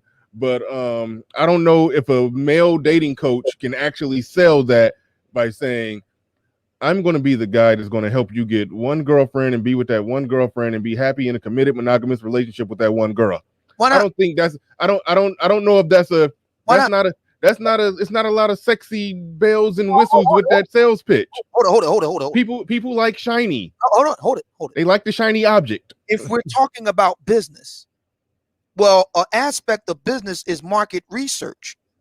If market research tells us the vast majority of men want a relationship one-to-one, why wouldn't that be a viable business model? If that's what the research tells us, and you're a businessman or woman, and you're going by the lingua franca of business and commerce. See, this is what I'm talking about here. See, there's too much inconsistency and incongruency here. You know, I find it interesting. See, I'm a very interesting lightning rod because people love people. Let's just be honest here. Black men, certain black women, but largely black men. See, they love to, like, you know, go over my life with a fine-tooth comb and find every little inconsistency. Now that's fair because I'm a public figure. But I find that those same guys are very good with other guys having inconsistencies, even if they're glaring ones, like the one I'm pointing out right now.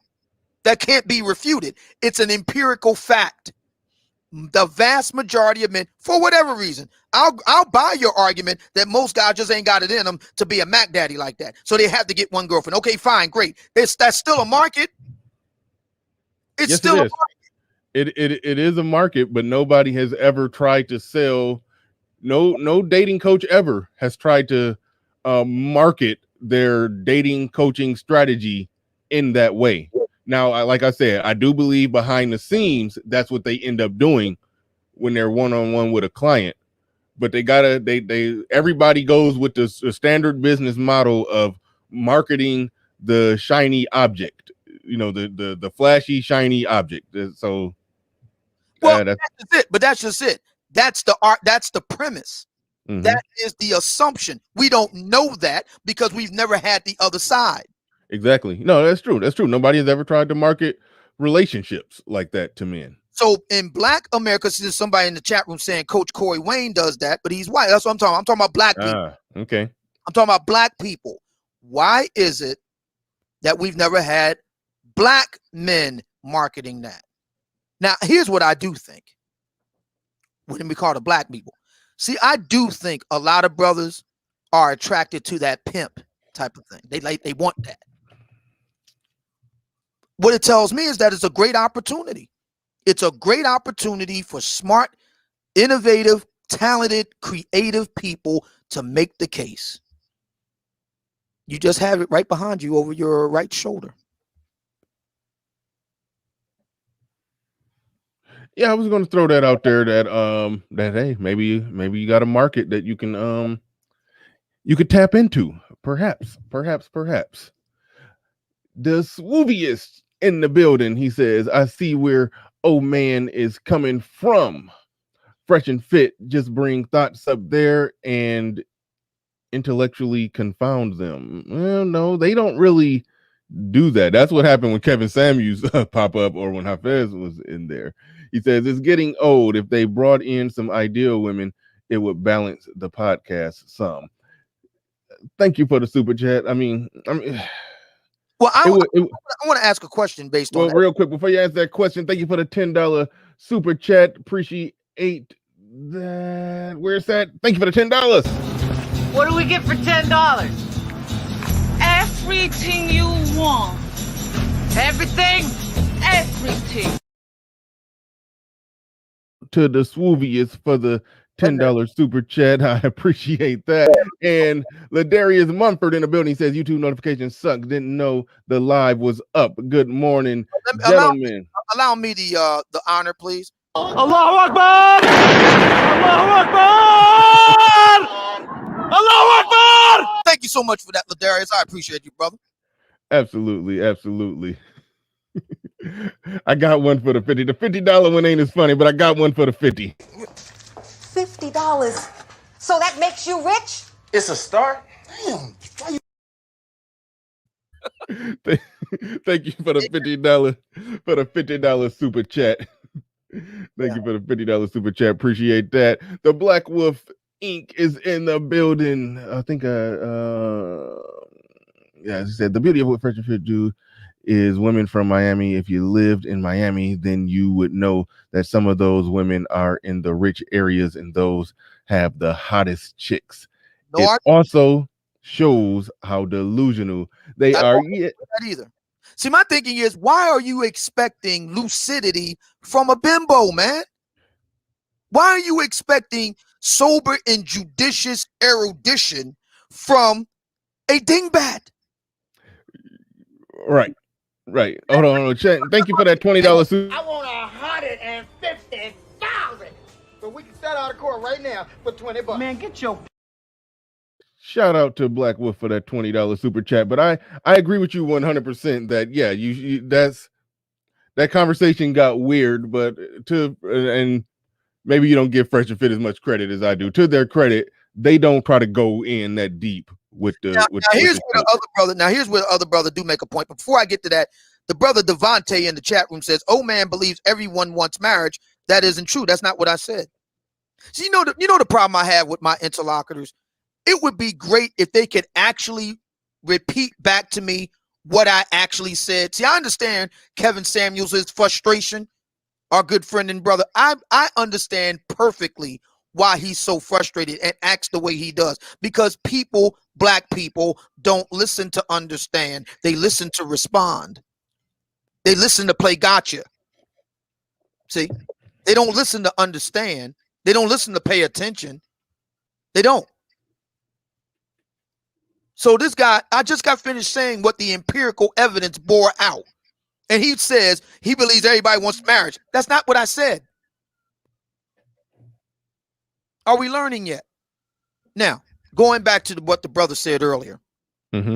He said that it's getting old on Fresh and Fit show for these guys to kind of bring up these intellectually vapid, dingbats and bimbos.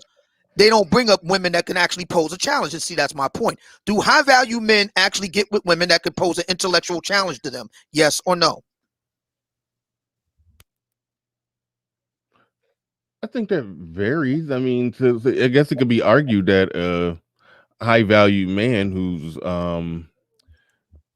intellectual, who's smart, who's about his business, he doesn't want or need a woman to pose an intellectual challenge to him. He don't want that woman challenging him at all. But he don't want a dumb bimbo-y chick either. Okay. Tell me, where did Bill Gates go to school? I guess Harvard. I don't know. That's correct. Now, where did his wife, Melinda Gates, go to school? I have no idea. Duke. Where did Jeff Bezos go to school? I have no idea. Princeton. Where did his now ex-wife, Mackenzie, go to school? I didn't know she went to school or had a name. Princeton. Where did Barack Hussein Obama go to school? Harvard. Columbia. Where did and then went to Harvard Law School? Where did Michelle Obama go to school? Princeton. Shall we go on? No. I got nothing. So you're saying so your overall point that you're making is that high value men want an intelligent, educated woman, essentially. Yes. Okay. Now let's try to juxtapose that with some things that Kevin Samuels says. When Kevin Samuels says that that one, he talk about the hotness. You got to be 8, 9, 10. That's true. Or up. So, and everything that you're going to school for, you're focusing on your education and your this and your that, and blah blah blah blah blah. You don't want to have to work to pay significant bills after you have kids. So everything that you did, this degree, this super intelligence that you got, that you worked hard for, you're not even going to use it once you're married. So what's the point? You're going to be, if you get this high value man, you're going to be at home, not working. So why do you need to have all of this brain power? I think good mothering skills, being a good nurturer and a loving person with a big heart who can give kids, wipe noses, wipe butts, and give them a lot of hugs and help them with their homework. Yes. So here's the thing. Again, name me the high value man in the real world. This is the way I operate. I operate on the basis of the scientific method. The scientific method is about interrogating real world phenomena in real time, testing, observing it, documenting it, coming up with a theory to explain it, testing the hypothesis, and then replicating the results. I look around in the physical world and see high value men getting with elite top flight women. That's a fact, not my opinion. Mark Zuckerberg married Priscilla. Both of them went to Harvard. Fact. Hank Paulson's wife, I can't remember where she went to school now. But you can best believe he went to Dartmouth, and then he went to Harvard Business School, because Goldman Sachs will not take anybody. Pretty much Goldman Sachs has an unspoken rule. You have to go to Harvard Business School. Shout out to Malcolm Gladwell of Blink. If you want to be in Goldman Sachs, you pretty much have to go to Harvard Business School. That's how they roll. I can't remember where his wife went to school, but she's up there as well.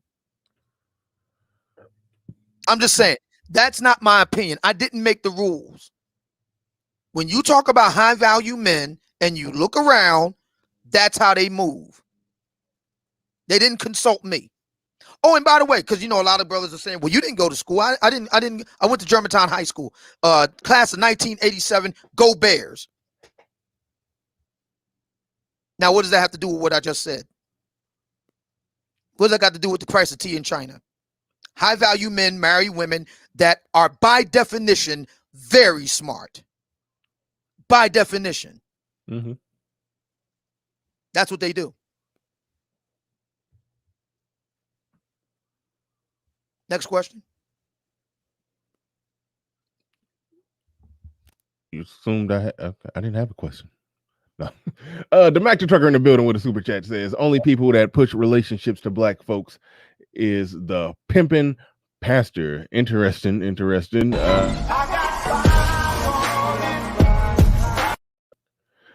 Shout out to you. Thank you for the super chat. I appreciate that. My man King Dodongo in the building. He said, I miss the 20s. Thank you for the $20 super chat. I appreciate that. And thank you for the $20. Appreciate it. I want 150,000. So we can set out of court right now for $20. Man, get your...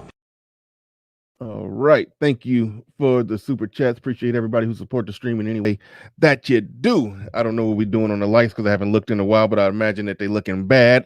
480 people in the building. We almost got 500 people in here. No reason why we shouldn't have 250 on the likes. We only got 192. Let's hit the like button right now. Let's get the likes on up. Let's get the likes on up right now as we speak. So where were we? Well, it's interesting because we talked about this before. So every man has every right to his preferences and standards in a woman. I do not dispute that. In fact, I wholeheartedly support it. And I have 6 major, it's interesting. We're talking about Fresh and Fit, and we're asking the question, okay, we get the women that you're telling guys to avoid. Fair enough.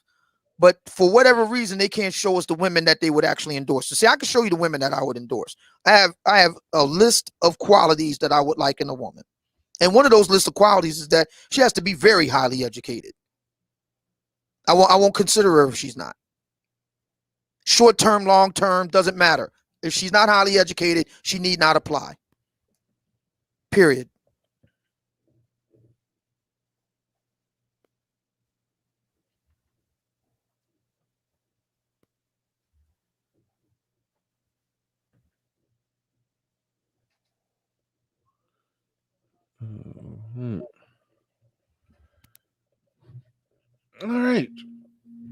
All right. I think Sir Tice sent a cash app. I appreciate that. He sent a $7 cash app. I don't have a clip with a $7 cash app. He says no clips. He says no $7 clips. No. I don't have any $7 clips. I may find one and keep it back in the chamber just in case. So Yeah. So we've moved to the point. I think we've went. Okay. Wait. Go ahead. No, you got something else on that? Another brother in the chat room. Let me see if I can find him. He What said they're saying that's it's our good friend Dirty Trick, who we're still waiting for him to get the link. Come on up here, brother.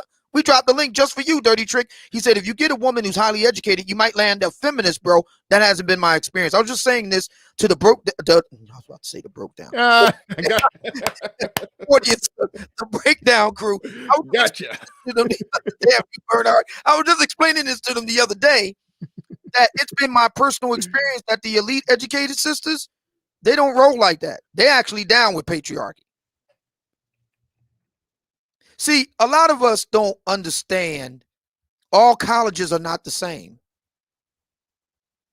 See, this is something that brothers need to really sit down and think about. Because when sisters say that y'all brothers say y'all don't care about women's educations, we got to hold that L. There's a lot of truth in that. But there's a fine L. But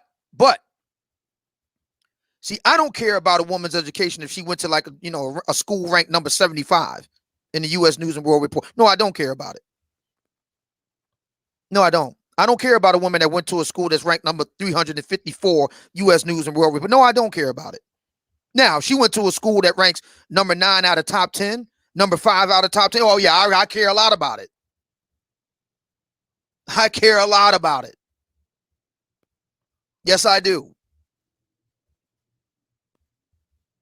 Mm-hmm. Because all colleges are not the same. All right.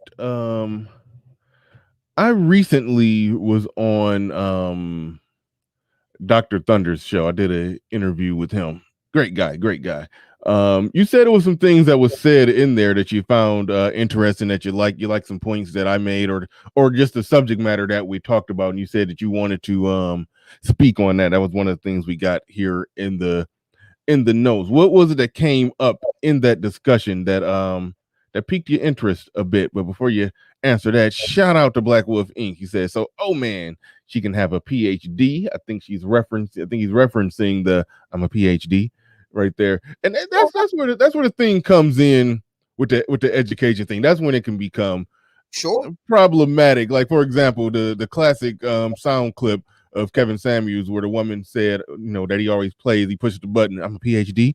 That came from, for those that don't know, that came from a time where he was in a conversation with a woman and he simply asked, and what do your husband think about all this? And then she said, oh, well, I would never, I'm a PhD. Like, basically saying, the PhD is what I'm married to. So it is something to be said about some women who have an ideology attached to their education. And that's what Dirty Bastard Trick. I think that's what Dirty Trick was referring to. So shout out to him real quick. Shout out to Black. Shout out to Black Wolf for that. But yeah, you can go ahead and let me explain something. See, yes, there is something to be said for the stereotypical, this is what Kevin based this whole thing on, the stereotypical argumentative sister that has a PhD from a middling or less school in basket weaving or feminist or women's studies or something like that. There is something to be said for that. The problem is the devil is in the details. Women that tend to go to elite schools don't tend to do that. But Michelle Obama has a law degree from Princeton. She didn't go for women's studies. Okay? The women that tend to go to elite schools, they tend to have like real degrees. Real ones. Okay? MBA. LLD. They tend to have real degrees, STEM degrees. They don't tend to go for basket weaving, women's studies, Africana studies, these kind of, soft skill studies that really don't mean anything. See, people that are not close to what Charles Murray called the college sorting machine, they don't understand that. I'm very close to it. So I know it. So this is another reason why I can say when you date women from, that strata, it's a bit different. than it is from women that's not in that strata. It's a bit different, man. There is a difference. I am not saying, before anybody gets this out of, because you know how black folks are, I am not saying you're not going to run into a purple-haired feminist or the black equivalent at Princeton. I'm not saying that. You always have oddballs on the outlier or on the periphery. I am saying that in the main, and the data bears this out, women that tend to go to those type of schools tend to go for real shit, man. Yeah.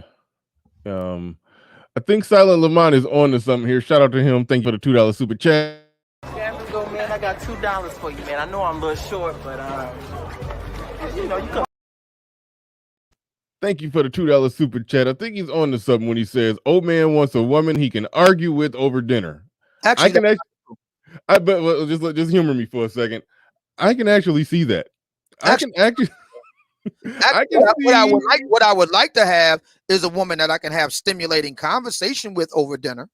Yeah. And if you disagree, then y'all will go into a whole intellectual back. I mean, okay, let me say this. The one of the first conversations that me and my woman had, we were talking on the phone, and I don't know how we got into I don't know how, I have no clue how the conversation stumbled into us talking about objective morals or moral relativism. If with the existence of God, if there's no objective moral lawgiver, how can there be objective morals? And then that would make our morals subjective. And then how could one say what's right and what's wrong? So we just had a deep philosophical, very, very mentally stimulating conversation in our first conversation. So I did like that she was smart and she was intelligent. So I can see that you would like to be with a woman that you have a conversation like that with.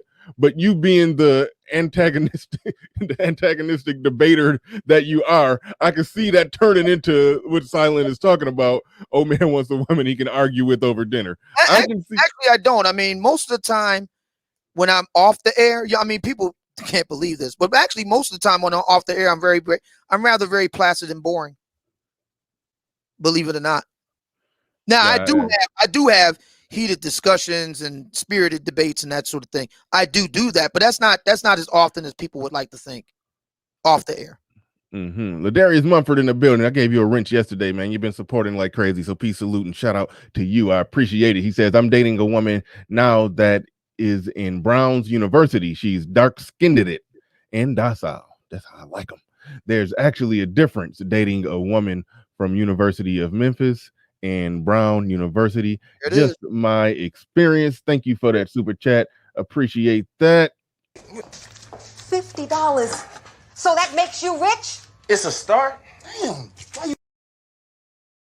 Shout out to you for that $50 super chat. Appreciate it. Who else we got in here?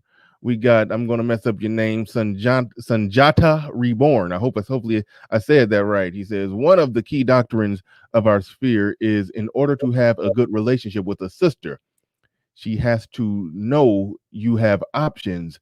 This creates the game market for men who only want a monogamous relationship. I think he's trying to explain something that we touched on before, how if most men, when you scratch beneath the surface, they really just want a relationship with one woman, why does the game market, the whole male dating coach for men they sell you're going to have a lot of women, a rotation plate spinning, Hugh Hefner lifestyle. But so I think he's kind of explaining one of the reasons why that is the case, and there's no market, as you're talking about, is what you're alluding to, or a market that you may potentially want to really tap into, the market of men who need some dating coaching advice to get in a relationship. So I do like that he at least gave a reason to something that you put out there. And thank you for the $10 super chat. And what does $10 get you?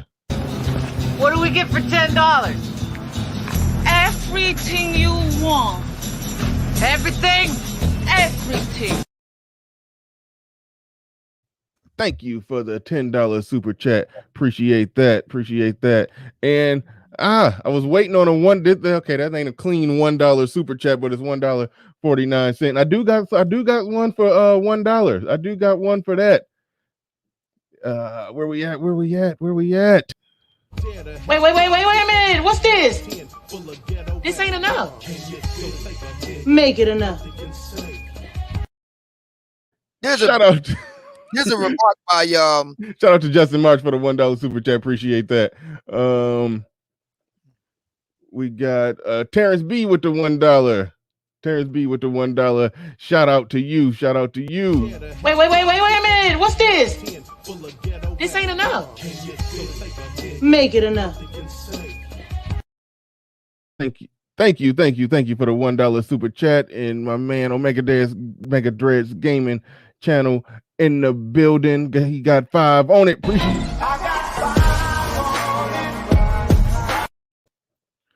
Go ahead. You were saying, oh man, you said Silent Lamont made a statement. You roll past, but the essence of his statement is that he doesn't want to debate. Guys don't find it, you know what? Let me roll back because I don't want to misconstrue what he said. Stand by. I am not going back and forth in debates with women, especially women I'm dating. What kind of man does that? Actually, quite a few, as it turns out. You just don't know them. It's okay. A lot of guys meet their significant other on college campus or in intellectual pursuits. Charles Murray talks about this in the in Coming Apart, the chapter called The College Sorting Machine. I know you're not going to read it, so don't bother. But yeah, it talks about that. Quite a few men love having stimulating intellectual conversation and, yes, debates with women they want to bang. It happens a lot more often than you think. Well, there's a difference between having a discussion like, for example, the one that I described that me and my woman had, where it's just an intellectually stimulating conversation. It's the difference between having that type of debate versus having a back and forth debate because she's nagging at you because she don't like how you take your coat off and just throw it on the back of the chair, or you leave the toilet seat up and she want to go back and forth all day. Yeah. As a man, no, you should draw a line. I ain't going back and forth with you about that shit. You don't like my coat right there? God damn it, go hang it up. I've been throwing my coat right there my whole goddamn life. It ain't changing. Deal with it. Yes, you can, and then the conversation over. Yes, as a man, you can put your foot down and say and do that.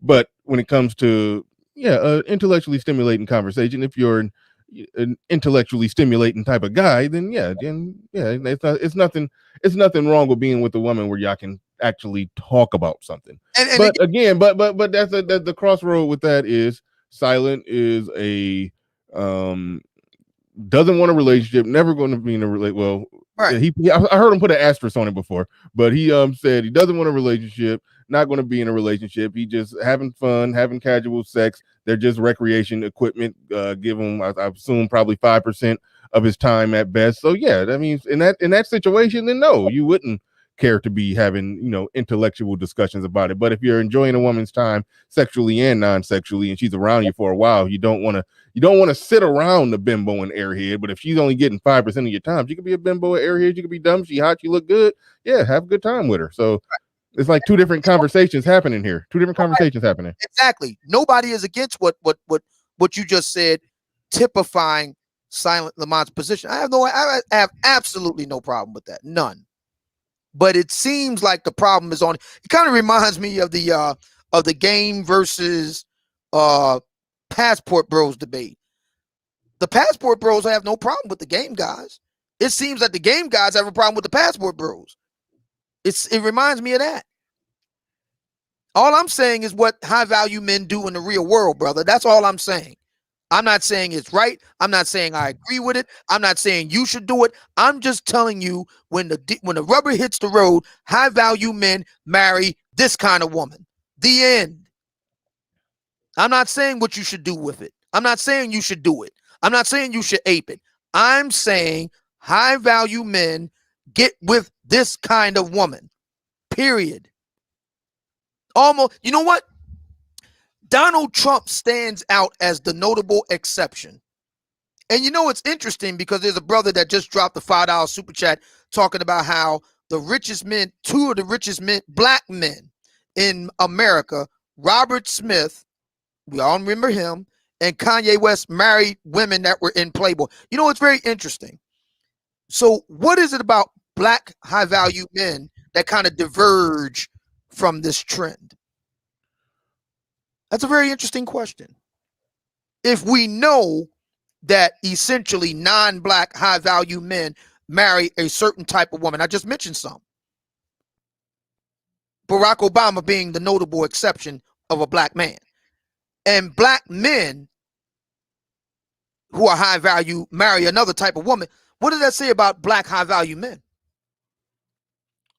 Well, you gave two examples. I don't know if across the board that rich black men are marrying significantly different than other rich black men, but with Kanye West, I said a long time ago that, and yeah, I guess she economically did bring some benefit at one point. I think he did hit rock bottom or had a bankruptcy. So yes, there was some benefit being with her. But overall, if you want a chick that looked like Kim Kardashian, you could have went and found one who didn't get famous from having sex on camera with a lesser celebrity than you. So I just found that weird. And yes, with Robert Smith, yeah, you could have technically did better than a white chick that was in Playboy. There's a brother in the chat room named Mr. Albert, and he says, what's the divorce rate, though? Very good question. According to Charles Murray's research in Coming Apart, I know you're not going to read the book, but nevertheless, because black men don't read, but nevertheless, according to the research, the upper middle class has a divorce rate of about 20%. That's about, that's much less than the divorce rate among the working and lower, which is at least 2 to 3 times as high.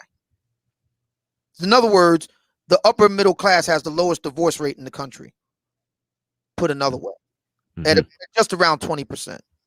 Checkmate in the building says intellect is inherited and developed from birth. Education is a receipt of what you learned and accomplished. Both are mutually exclusive.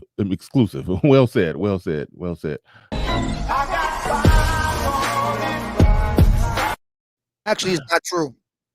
Oh, I actually liked what he said, but you can go ahead and respond. We'll respond to that after I address Big Poke Dog, who's just requesting the $10 graphic, the Full Metal Jacket.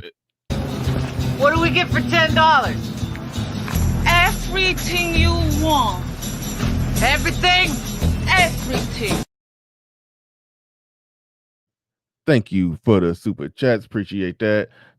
Simon Landreth in the building says the wealthiest black men in the country, Robert Smith and Kanye West, both married women that have been in Playboy. Obsidian that's what I was talking already addressed that one. Yep, absolutely. Yeah, I'm sorry. There's a brother in the chat room named Bucky. Bucky says, I imagine Obsidian crying butt naked in shower in his pajamas in the bed while driving in the car, and for weeks when his woman cheats on him after a stimulating intellectual discussion with him. That's an interesting statement because I've never had to deal with something like that. But you know, it is interesting that you got all these content creators that talks about getting cheated on. Coach Greg Adams, Young Men's Daily Red Pill, Fresh and Fit, Donovan Sharp. It's fascinating that they make content after content after content about women cheating on men. You never heard me say anything like that. Don't delete your message now, brother. I don't have to talk about that. Oh, by the way, and while we're on that point, Bucky, isn't it interesting that we have all this Sturm und Drang in the manosphere, in the black manosphere, about, you know, how women don't want to submit? See, I've never had a problem with women submitting to me. I've never had that problem. Never. Ever. But I can tell you all the other brothers that have problems with women that don't want to submit. We hear it all the time. I'm just saying. I don't worry about women cheating on me. You know, you want to know the reason why? Because I'm very careful about the women that I get with. See, that's another thing black men don't want to talk about. Black men honestly think that women are interchangeable. This is the reason why we don't put any distinctions on women, because we all think that they're interchangeable. They all hoes. That's what we really think. We really believe that. Deep down, black men honestly believe that women are the same. See, I don't believe that. See, I think there are distinctions between and among black women. I don't believe that. And I'm very careful about which woman I get with. So a lot of brothers, it don't matter which woman they get with. As long as they're just hitting something. And then they complain about the outcomes. Child support. She don't want to submit. Blah, blah, blah. See, I'm very meticulous. Every woman can't get on this. You have to meet a criteria. I have a 6-point criteria that you have to meet. Ed, you were in the back chat before. I was about to bring you up. You can come back on up, Ed. We 2 hours in. The link is in the chat. Link is in the chat for anybody that want to come up, anybody who has some disagreements with anything that was said today, or just want to add to the conversation in any way that you see fit. You can come on up. We can have the conversation. The link is in the chat. Anyone can join. So come on, let's go. To number 16's point, there's no conjecture or exception for me. I actually know black couples from the nation's top schools, married for 30 years, 25 years, 20 years, no problems. I actually know quite a few. When I was growing up, there was a couple across the street from me. I'm not going to say the name. Their son, we used to play chess together. Me and their son used to play chess together. We always played to a stalemate. The father was an IBM corporate company man, and the mother was a muckety muck down at the Philadelphia School Board. So you were saying? I know these people. It's not conjuncture, because there's this idea that Obsidian is just a book smart guy and he don't get out the house. He just reads a lot of books. He doesn't live life. Bunk. I actually know the people that I talk about. You just don't know them, but I do. I know a lot of black people from the upper middle class. I know a lot of black people that are elite educated. I grew up a stone throw away. I lived in Germantown. John McWhirter lived in Mount Airy, Stanford, Columbia. Okay, it's not conjecture for me. It's very real.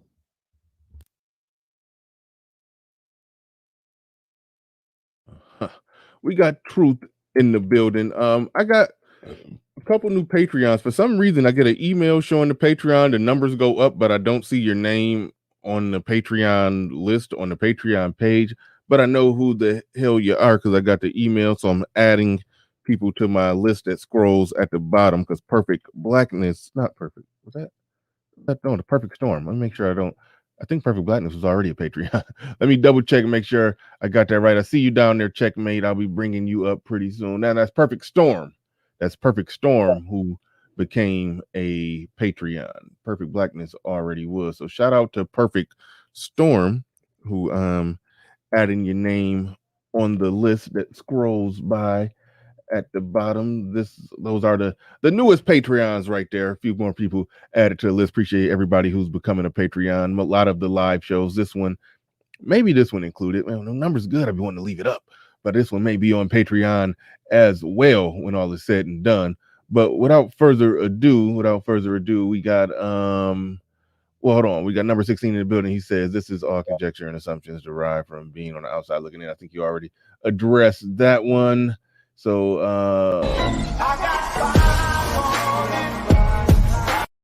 appreciate the super chat number 16, even though old man ain't hearing it. Even now in the building says, unfortunately, Obsidian, you're referring to soon to be bygone era. Thank you for the super chat, Evie. How about you men have gone out of style now? Is that it?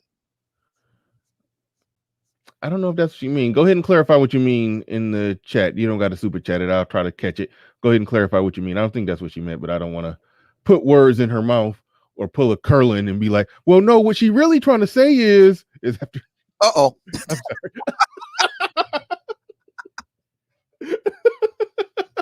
I'm sorry. I'm sorry. Wish that lovely couple the best. All right. All right, Truth, go ahead. You got the floor. You got the mic. Hey, what's up, y'all? All I want to say is I agree and disagree because, like, I see where old man's coming from. The idea agree and disagree with what? What specific? I want to make sure I know where you're going before you hit the gas.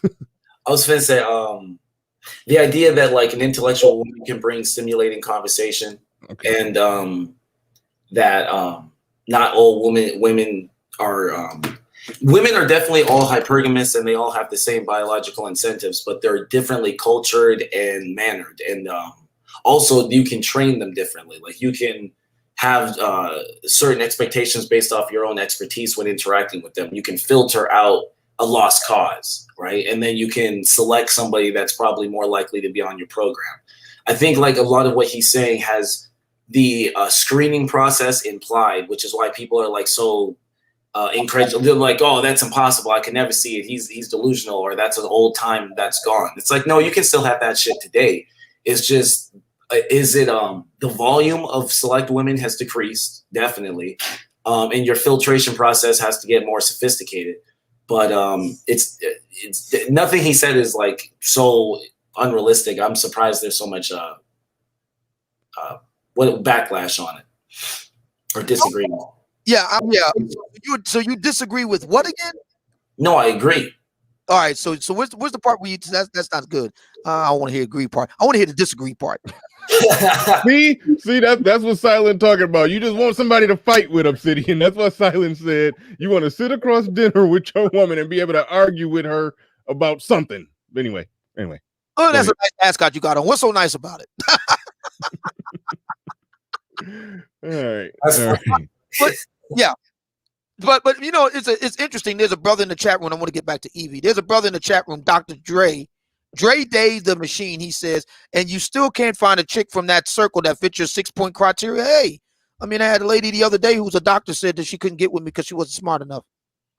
How about you? Miss Evie says, let's see. I mean, the long-lasting marriages among black people, I'm sad to say, but it's true. Nothing about, oh, I see what she's saying. Well, yeah. Overall, yeah. The black marital rate is at its, lowest point. So, and it's not projected to go back up. So, it is what it is. I don't know how to address that. I mean, it's projected to fall even further for millennials, Generation Z. I can't even call it, man. Yeah, it's a real problem. You have to take what I say with a grain of salt because I'm a confirmed bachelor and the balls out hedonist. But JD Rich said, was she fat? Oh man, no, actually she does a lot of hiking. She's quite fit. Jumps out of planes, the skydiving thing and all that. So yeah, I'm not gonna say her name or where she's from or anything like that because I don't want you guys going over there trying to get free looks and all the rest of them, you heathens. Anyway, Truth, did you have something that you wanted to disagree with? I didn't really disagree with you. Yeah. Well, maybe Checkmate can find something to disagree with. Well, actually, you the one. Well, actually, you the one that said you found what I said in my super chat not true. So my question to you is, what is there to disagree with? Education and intellect are mutually exclusive. We gain intellect from birth. It's developed. Education is pretty much a receipt of what you accomplished, whether it be on a college campus, what you learned in a trade. Mm-hmm. You're educated. Mm-hmm.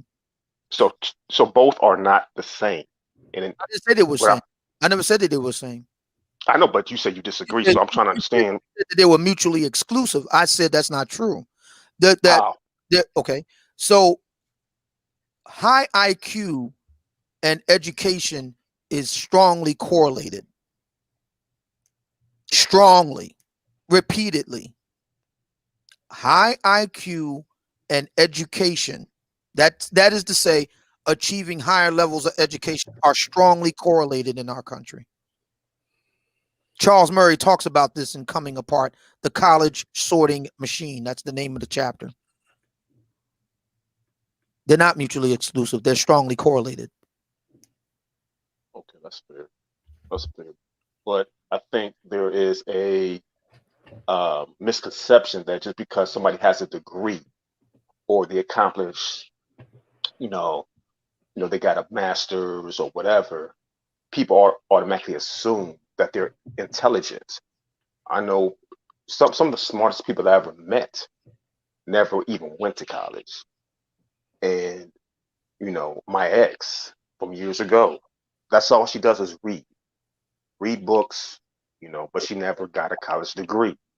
And I think there's a misconception out there that just because, somebody gets a degree that they're intelligent, because at the end of the day, most of the things that you learn in school is from outside the classroom. At the end of the day, you have to read. People aren't the only ones in college reading books. You know what I'm saying? So, I think I know this is for many years. It's like, people assume that just because somebody has a college degree that they're smarter than the average Joe that didn't go to college. And I don't know, I was getting that, that perception from your comment. So maybe I was wrong. I don't know.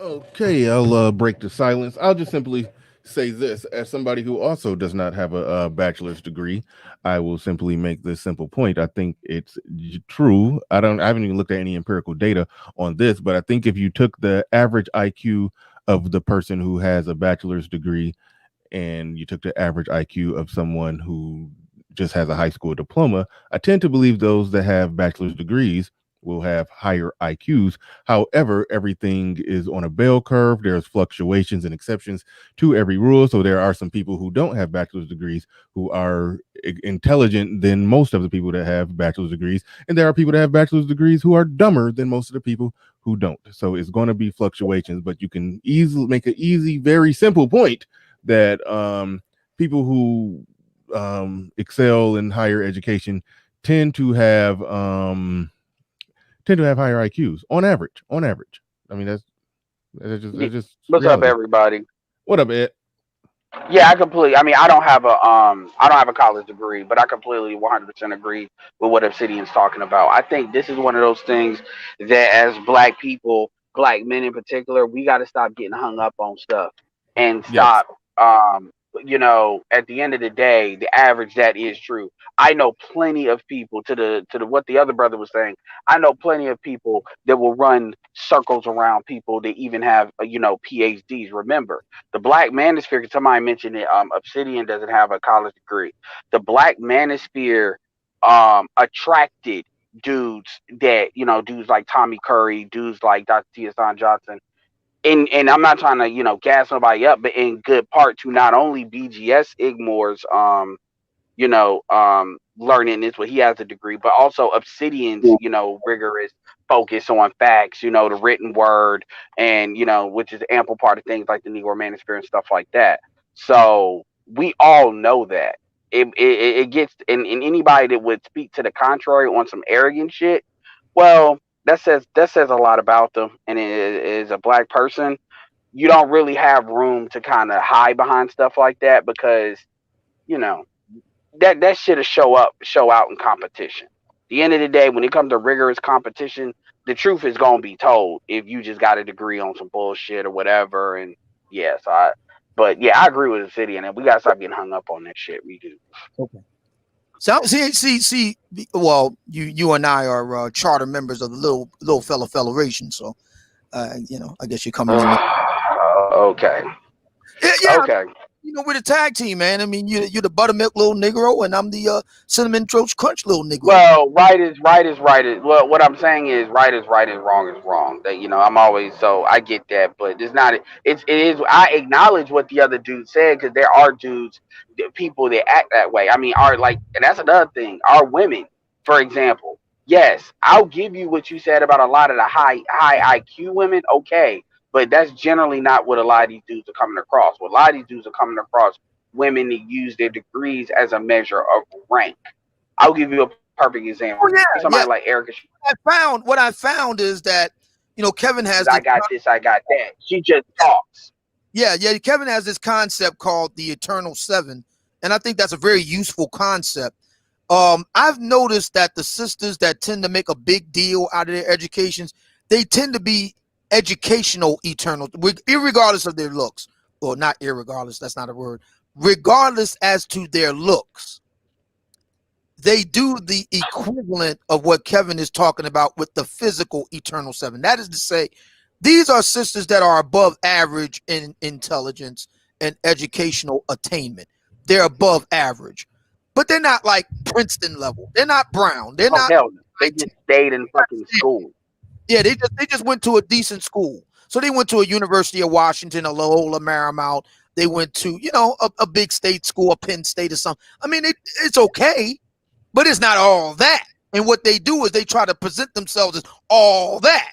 I've noticed the sisters who do that, they tend to go to like middling schools, if not just schools that's in the tank. It's rare to see a sister that goes to a top flight school do that. It happens, but rare. And I can tell hold you, on, push pause for a second. Hold your thought. Hold on, real quick. Ray Clemens in the building. He says how to kill old man argument and validate the brother. Old man is intelligent and didn't step foot in a university along with numerous brothers. I just wanted to read the super chat because he sent it. I read it. And more importantly, I'm having a damn near fanboy geek out moment. One of my favorite YouTubers who I didn't even know he knew I existed just showed up in the building. Mediocre tutorials and reviews. Really? Shout out to him. I almost got to check and confirm if that's really him, man. It is. Reviews in the building. What's going on, MTR? Yes, definitely. Shout out to MTR, one of my favorite YouTubers. Shout out to him. Yeah, Stephen Cole, dropped me off a little something. And so I understand the feeling. For all y'all to act like these dudes get subscribers and then they be like, fuck y'all, I'm out. No, they be listening to what the fuck we got to say. Maybe not all the time because they got other shit to do, but they be around. Yeah, Stephen Cole became a Patreon of me. I was shocked by that. So people, they get big, they still hang around, they still come through, they super chat, they be involved. So yeah. And they do what they supposed to do, which is push the envelope. Then shout out to Mediocre because he's definitely blowing up, and the way he kind of pushes the shit is unique. Well, it's unique, but I like the way he pushes it. Like not hitting them too hard. Mm-hmm. Cyanide. Yeah, he getting the ideas out there in a way that's destined to go mainstream. If you look at a lot of my pre-recorded videos, some of them, not all of them, but some of them, I'm halfway copying some of his style. So there's that. So shout out to MTR. Definitely salute and shout out to you. Yeah. Wow, that's what's up, man. Thank you. Thank you. Yeah. Yep. Now speaking of crazy, he did that a video with Iyanla Vanzant, and I did a live analyzing his video on Iyanla Vanzant last night. I did a take on that. Ooh, thank you. Yeah, and what's interesting about the Iyanla Vanzant, so now that she's back in the spotlight, and fuck that bitch, and thanks to okay, what did you say? Thanks to MTR. She's in the Black Manosphere algorithm. What's interesting about that whole dynamic is, and we need not lose sight of this fact, that she ran off her show, which is a black female show. I mean, black men are on it, but there's a black female show on the Black Female Network. Okay? She was ran off by black women. Now, my point is this. Black women got a lot of work to do. Now, that was the point that MTR was making in backing up Iyanla Vanzant. Black women got a lot of work to do. They just don't get around it. They got issues and problems that they can address and solve. Yep. Okay. Now, we can support them in that, and I think we should. But they're going to have to do that work. Just conversely, to be fair, there's things black men got to address. Like tonight, I just confirmed Ace Metaphor is going to be in the building with me tonight. Because because we're gonna have a full panel. We're gonna have a full panel. If MTR wants to join us, he's more than welcome to do so. It's going down at 7:00 tonight. The name of the show will be "Why Are So Many High Value Black Men So Sloppy When They Exercise Their Options?" Why are so many high value black men so sloppy when they exercise their options? How can it be so sloppy with it? Why they gotta be? Why they gotta be? I mean, it's one thing, you got your little something on the side, and it's real quiet and discreet, and the wifey, she looks the other way because You handle your business. It's nothing embarrassing. There's no outside kids, no STDs, no scandals. It ain't in the social media. You do a little something. That's that. Okay, that's one thing. But we all know that ain't the truth. We got instance after, shout out to Uncle David Carroll, video after video after video after video of high value black men just messy with it, just messy. Why? How can it be? Yeah, that's going to be a great show. There's a lot of stuff to sink your teeth into. Like on that. Wait a minute. I'm confused. I'm confused here. How can it be, quote, so many high value men if what it has been defined as being high value, only 20 to 10% of black men actually fit that criteria? Well, he's talking about the percentage. He's talking about the percentage of high value men amongst that number are sloppy. So he means it doesn't matter if it's 10% or 1%. Those that fall into that percentage are sloppy, is what he's saying. So like a high percentage of centers can't make they fucking free throws in NBA. Right, but still the number's so small among the total population of black men. That's irrelevant. Listen. Listen. Does that mean we shouldn't be concerned with murderers?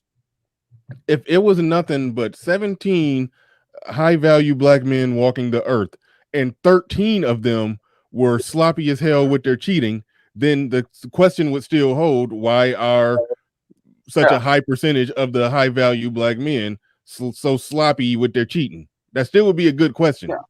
If they're performing, black men are 6% of black men are 6% of the population in the United States. Yeah, we have a whole spirit that I mean, this is what I mean. I understand the thing behind the thing, by the way. Like I understand the thing behind the thing. I mean, because it kind of correlates with what the last point was.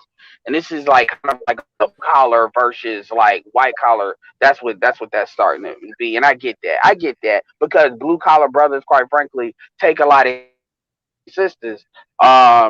When the majority of black male wealth and black male masculinity, I would argue, is within the blue collar trade. But that's something you got to take up with the sisters.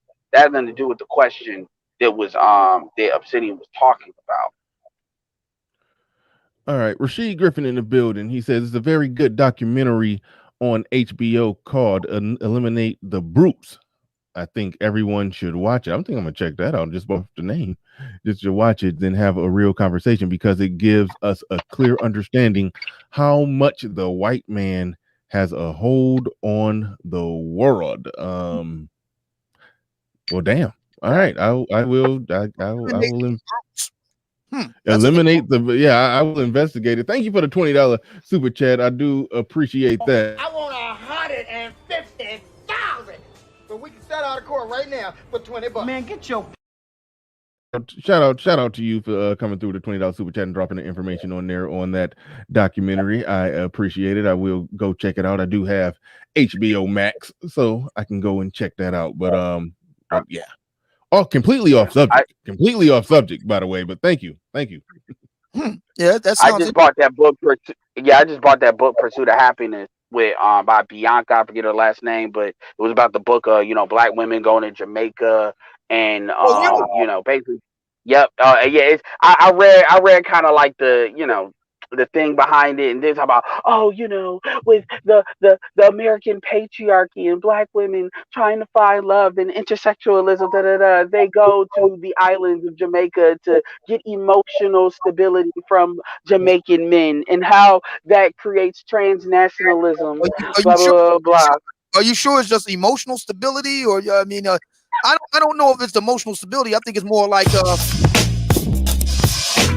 I think there's more like that. Oh no, well that's what they call it. You got to read between the lines. But Dennis promoted the book, and so I'm definitely going to read the book, because I'm about to dig deep into this shit, because this is going to be something that I'm gonna start every time somebody come up with some shit about what black men are doing. I'm going through that motherfucker for real. Okay, but this is my thing. Like, with all this high value talk, right? I'm a realist. Okay. And the reality is, the vast majority of black men won't ever be high value. I agree. I mean, let's keep it real.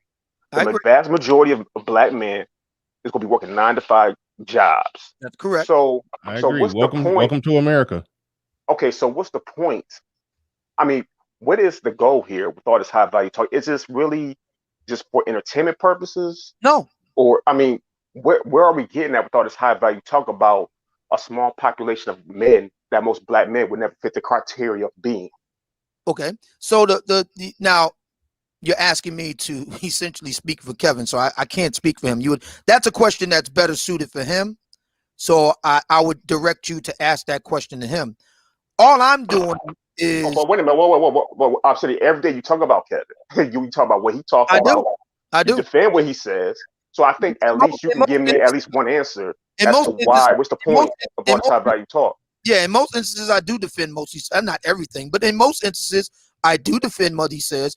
But you're asking, why are we talking about this when so few black men will be able to achieve that? I think that's a question you need to ask him.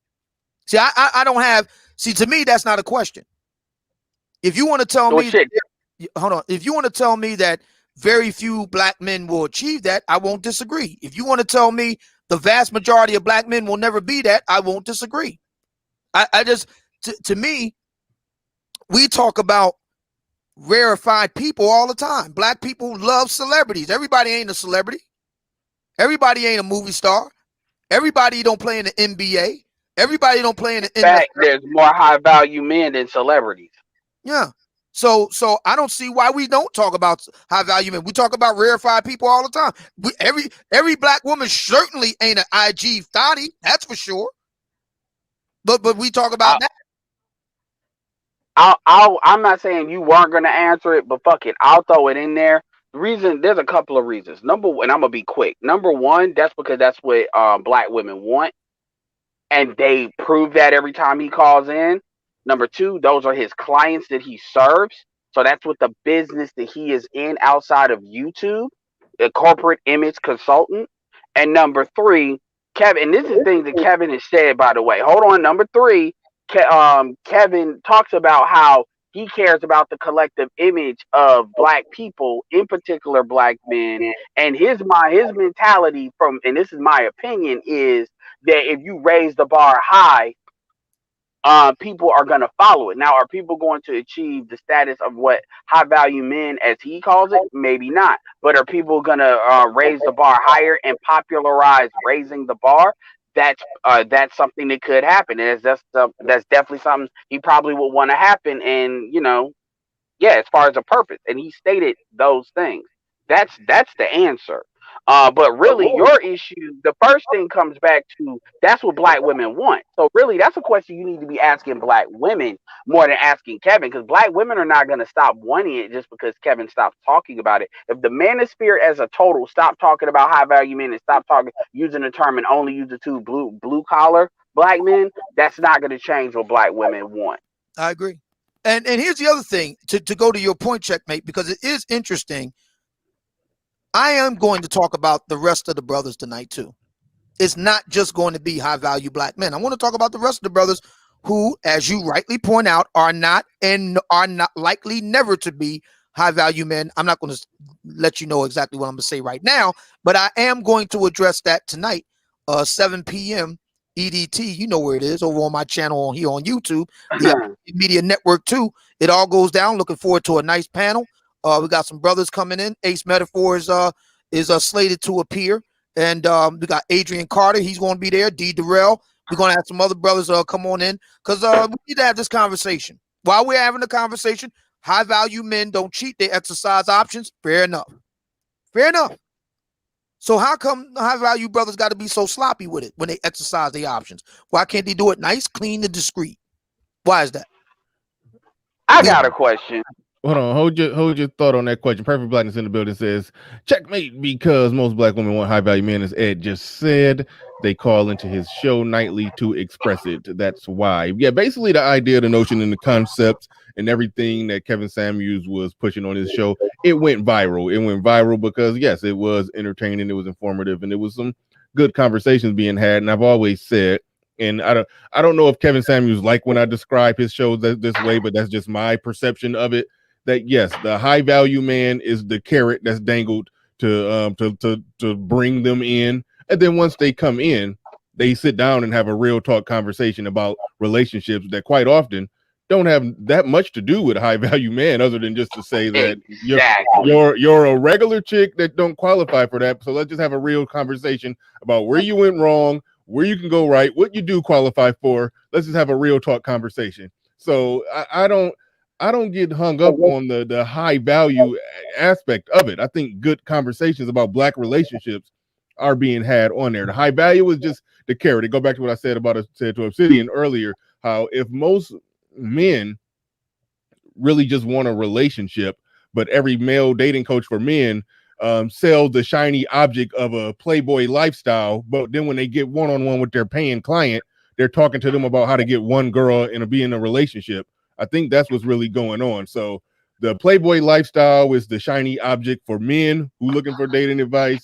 The high value man is the shiny object that's being put out in front, that's being sold for women that's looking for dating advice. But then the real conversation, like we're really hearing the real conversation that's happening in the back. Even ARC said, hold on real quick, Ed. Even ARC said he's had to have that real conversation with a woman that he was giving some type of counseling to, I guess. Yeah, I guess he does that for women as well. And he said it was a woman who was older and said she was looking for some 50 something. I think she was 50. She was looking for some man that's about 50 that's making $250,000 a year, in great shape, works out, excellent lover, this, that, blah, blah, blah. And the ARC had to say, why the hell would he want you? Those are normally behind the scenes conversations. What Kevin Samuels is doing, yes, luring them in with that shiny object, but he's having what basically amounts to behind the scene conversations that dating coaches have with women when they're giving them the real raw truth of where they at, or what they can actually match them up with if they were a matchmaker and all of that and everything. So that's what's happening there. And it went viral and it's entertaining, but it's informative, enlightening, and all of that too. And it's not like Kevin. Kevin doesn't tell women in general, Black women in particular, that they should want a high value man. He makes it very clear. This shit ain't gonna be cakes and fucking rainbow. I mean, think about it. The dude said, if you get a high value man, expect to share him. Hey man, so this idea that now I get how some people feel a certain type of way when they think the average man becomes like, or what he calls it is like a consolation prize, and then dudes will feel some type of way about that. But my thing is, there's plenty of people that can actually articulate that if they need to. My question is this: people talk about, well, Black men for the most part can't be high value. Do you believe that most Black men have the potential to become a high value man? I'm asking, checkmate that. Do they have the capability? Yeah. I would say to checkmate too that while it is true, no doubt, that most Black men will never be high value. That's true. I don't deny that. It also has to be said that most Black women ain't going to qualify for a high value man. They're going to be average at best. Mm-hmm. So it seems to me we have an interesting Mexican standoff on both sides here, because and to be fair, it ain't the brothers. The brothers have no problem getting with average at best women. It's the other way around. And to bring back Kevin Samuels' show, we have numerous instances where Black women have said straight up, I can't respect an average at best man. They just said it flat out. So there's a problem there that needs to be addressed. But to be fair, see, I do think that there's something. See, Black people have this silo, I call it silo theory, right? So Black people think that Black men need to deal with Black men and Black women need to deal with Black women. Now, there is a grain of truth in that, because I think that there are certain things that Black women are best equipped and can only address themselves, and vice versa for Black men.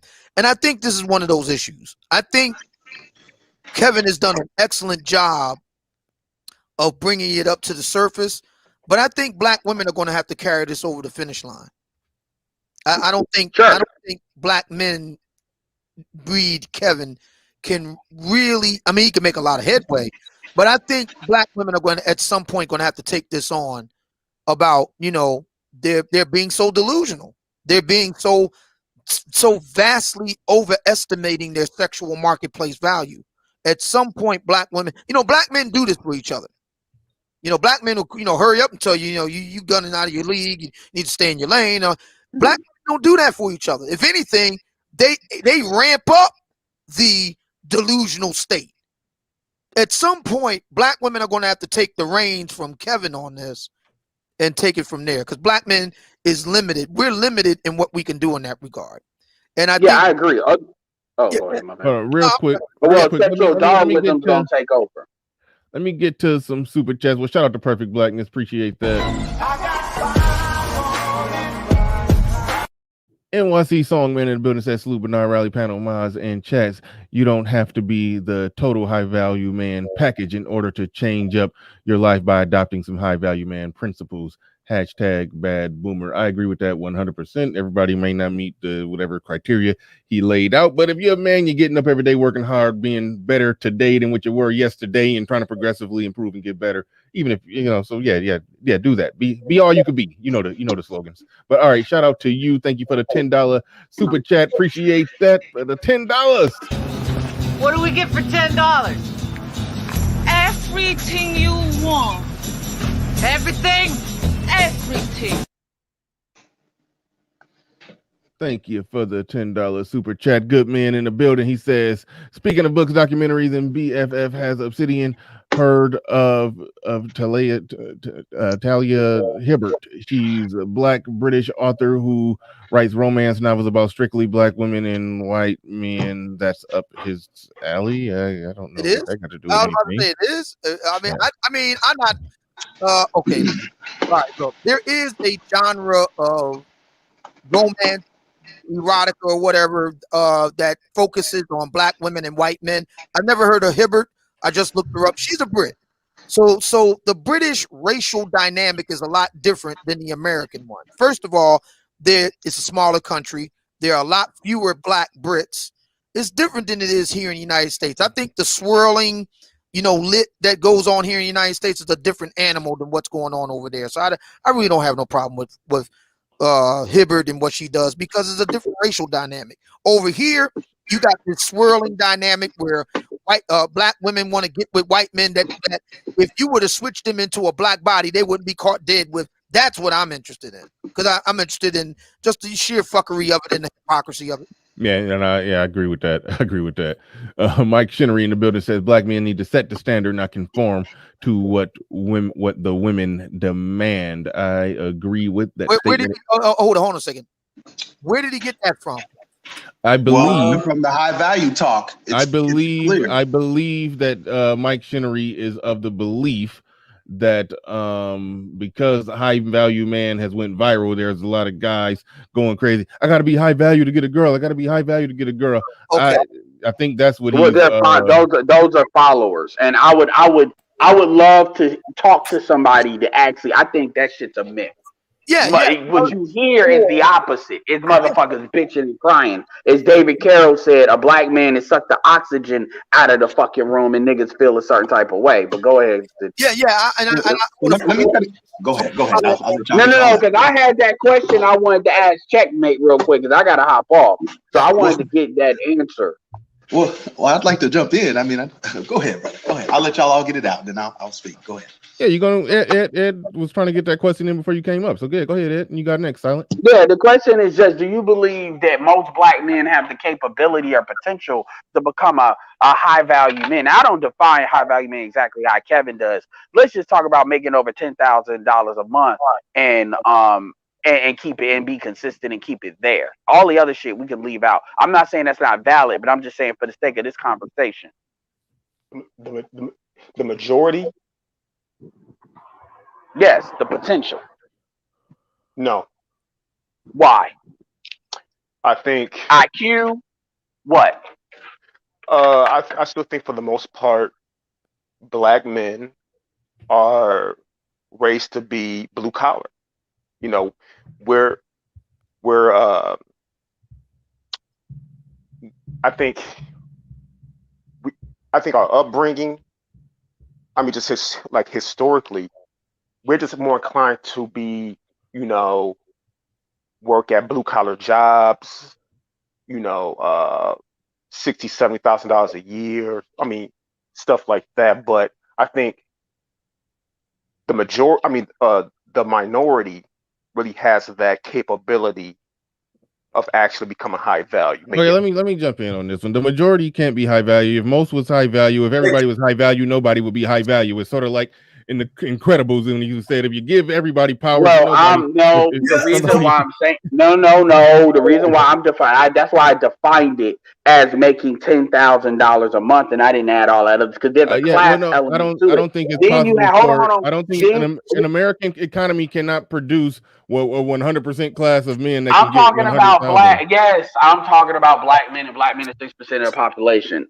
So I get that. Just like how Asians are a perfect example of this in the United States of America. Jewish people are a perfect example of it. So I hear what you're saying. But hold on, and see, the thing is, the argument is being made because they're in the blue collar trade. So if you look within the blue collar trades, there's entrepreneurship in the blue collar trades. You know, there is you owning your own business, your own contractor. There is obviously real estate. There is people that operate in HVAC and other electricians, other skills that they can actually barter within dealing with land deals and real estate. I see this stuff all the time. I know people that make $10,000 a month that do lawns. You know, and auto I would consider a blue collar trade as well. I know people that can hustle up somebody. So my thing is, it's not necessarily the fields that keep them out of there. It's more of a mentality. Now, if we want to talk about if we're going to talk about how somebody is raised, at the end of the day, I am the main dude talking about the guyocracy. But once you get 25 years old, I don't give a damn about that. We just talked about people being learning and picking up a book. We're in the information age today where you can learn a lot of blue collar stuff. Obviously, you got to be certified, but you can learn about these things. Like you can learn these things. Hell, you can go into the military and get skilled up if you're willing to do a 4-year contract. So the question is there a will? And if there is not a will, which I would surmise to you is the real problem, then why is it that people want to then put it on Kevin? Because he's talking about something, and because he's only talking to what the women already have demonstrated that they want. Then what happens is it's like, okay, well, it's his fault for talking about it, but dudes don't want to address the women that actually want it. So I feel like that's a scapegoat. I'm saying that in general. I'm not trying to dump all that on you. I'm just saying I hear a lot of that in what you're saying. And that's something I've heard before. It's just let's just blame the black man rather than address the women that are on some fucking bullshit. Did I address the fucking women? I think the best way, I'm gonna go right back to you, Checkmate, but I think the best way to have put the question, Ed, is to say, do you think black men can increase the percentage of black men that make 100K? I think if you put it there, then I think he would have to agree that yes, our percentages are lower, they could be higher. So because I want to make, I hear you, but I want to make it individual. I didn't want to make it about our job is increasing everybody, because at the end of the day, it's that you wanting to be better or you pushing to be better is an individual choice. There's people that can help you do it, but you still got to make a decision that that's what you want to do. You can't drag motherfuckers to want to be better. And that's a waste of time for anybody to try. You can speak to it, but people got to either want that shit or not want that shit. And I think a lot of black men don't want that shit, but they still want sexual access. So David Carroll talked about this. That's a very good point, Ed. And I don't want to. No, go ahead. Right now, because I want to say we got to do the tease, man. We got to do the tease. So that's what I want to deal with that tonight. What you just said. So you got to tune in tonight. All right. Well, I'll end it. I'll end it. My shit there. Matter of fact, Ed, I would love to have you on the panel, man. I got a Zoom system, so we can get all the brothers up in there. But Silent Lamont wanted to say something, and he jumped off the panel. Yeah, I'm gonna hop off. So Silent knows the code there, and I know I run my mouth. And I'm hoping I wanted to say something too. I'm hoping he could jump back on the panel because I wanted to hear what he had to say. I'll just say this briefly. My understanding of Kevin's concept or his rendering or his schema for a high value man has nothing to do with women. That's my understanding of it. The 6 points that he enumerated had nothing to do with women in it. As a matter of fact, if anything, it had everything to do with other men, if anything. So where Mike Shinnery gets the idea that the high value man concept that Kevin Samuels has propounded it is somehow informed by women, I would like for him to explain how.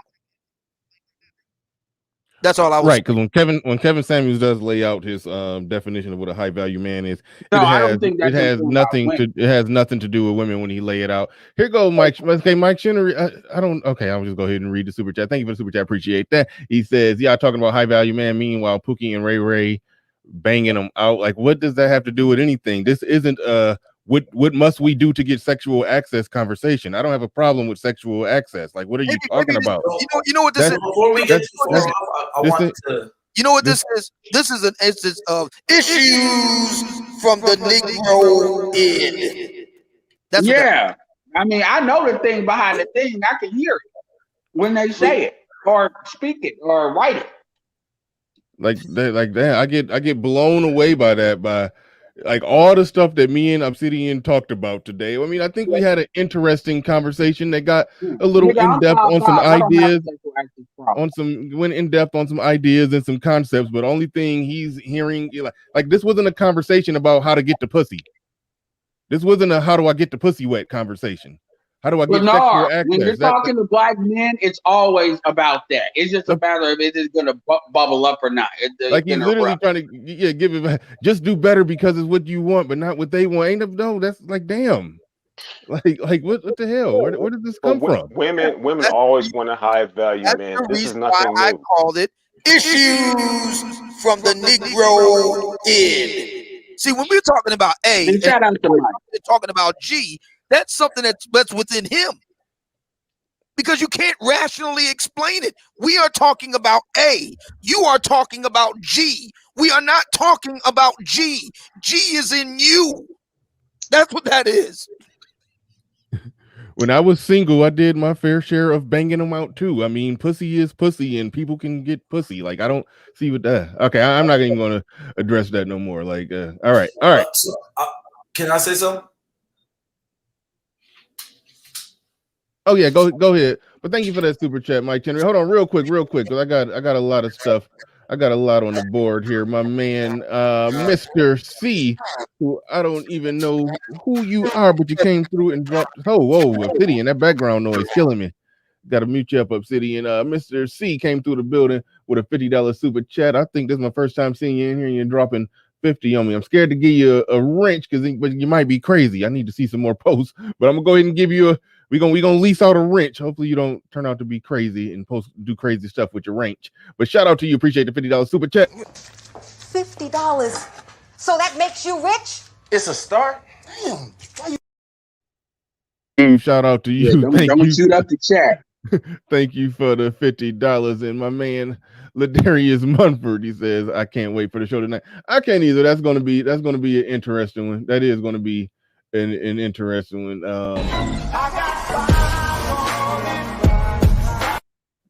I'm not even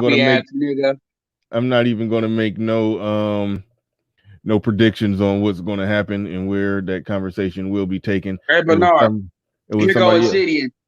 Oh yeah, Obsidian. You ain't shit. Why I ain't shit from cheating? No, you ain't shit because you got it be an echo box. Card.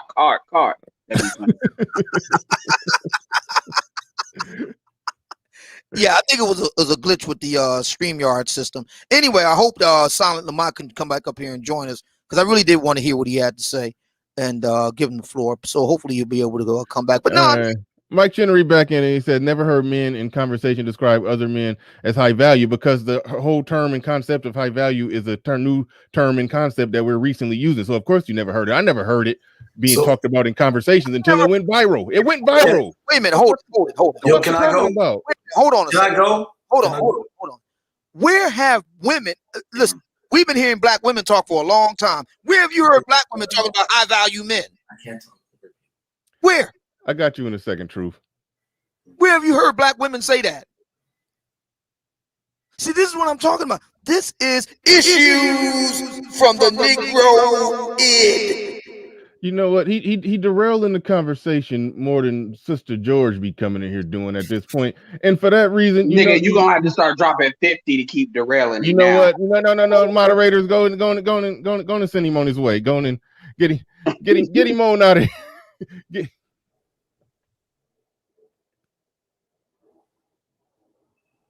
Yo, what? Yeah, I've never seen that.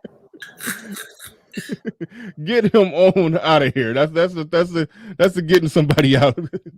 Don't hide him. Just time him out to infinity and beyond. Normally, when y'all see me play that mean hide somebody, but just time him out into infinity and beyond. We about to go to truth. He's been trying to jump back in for a minute. Travel with Brazil in the building. He says one from the passport side. Good show. Good show. Absolutely. And speaking of passport, you know you're gonna like the $10 graphic. What do we get for $10? Everything you want. Everything. You got the floor. You got the mic. Go ahead. You got it. So I gotta try to pull it back. Yeah. So you had said something I agreed with that I was about to say myself. That the idea that everyone could be high value is like that. It's an oxymoron. The idea is value implies contrast and a market, and something that's high has to be on the upper end of that. So it's just no. Of course, everyone can't be of the highest value, but I sympathize with the point that is trying to be suggested, which is rather that the language isn't necessary. Oh, let me close this door. I have my mouth open. Saying Mike made a solid point. He only made a solid point if based off of if the conversation was being had in a way that the conversation wasn't being had. If we was just talking about sexual access and how to get to women, and then he would be making a good point. He would be giving some good dating advice for men. That's not what we're analyzing here. That's not the conversation that's being had. Therefore, his point is irrelevant, and it's just a derailment. Go ahead, Truth. You got it.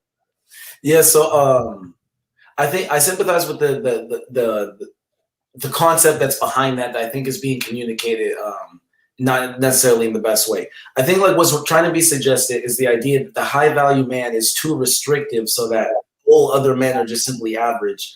And there's not like tiers. There probably needs to be, it's just simply for people's egos, like Obsidian alluded to the id, like this subconscious need to pretend you're higher on the hierarchy than you are just to satisfy your own self-worth.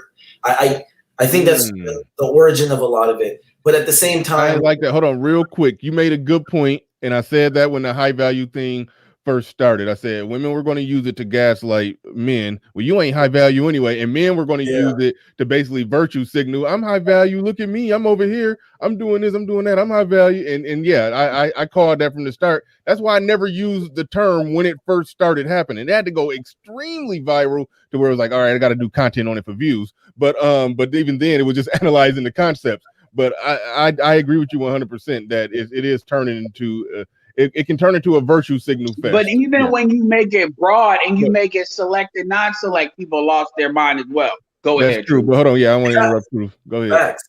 No facts though. No, that was on point. And it's like I feel like that there is something to that because I kind of disagree. Like 10,000 a month, you don't need to set that as a benchmark. And I see why they're saying, oh, that's just what a woman wants. Like, because to some degree, you're telling men, which isn't even like a man thing to do. Like, I would never tell a man. Hold on. Hang on.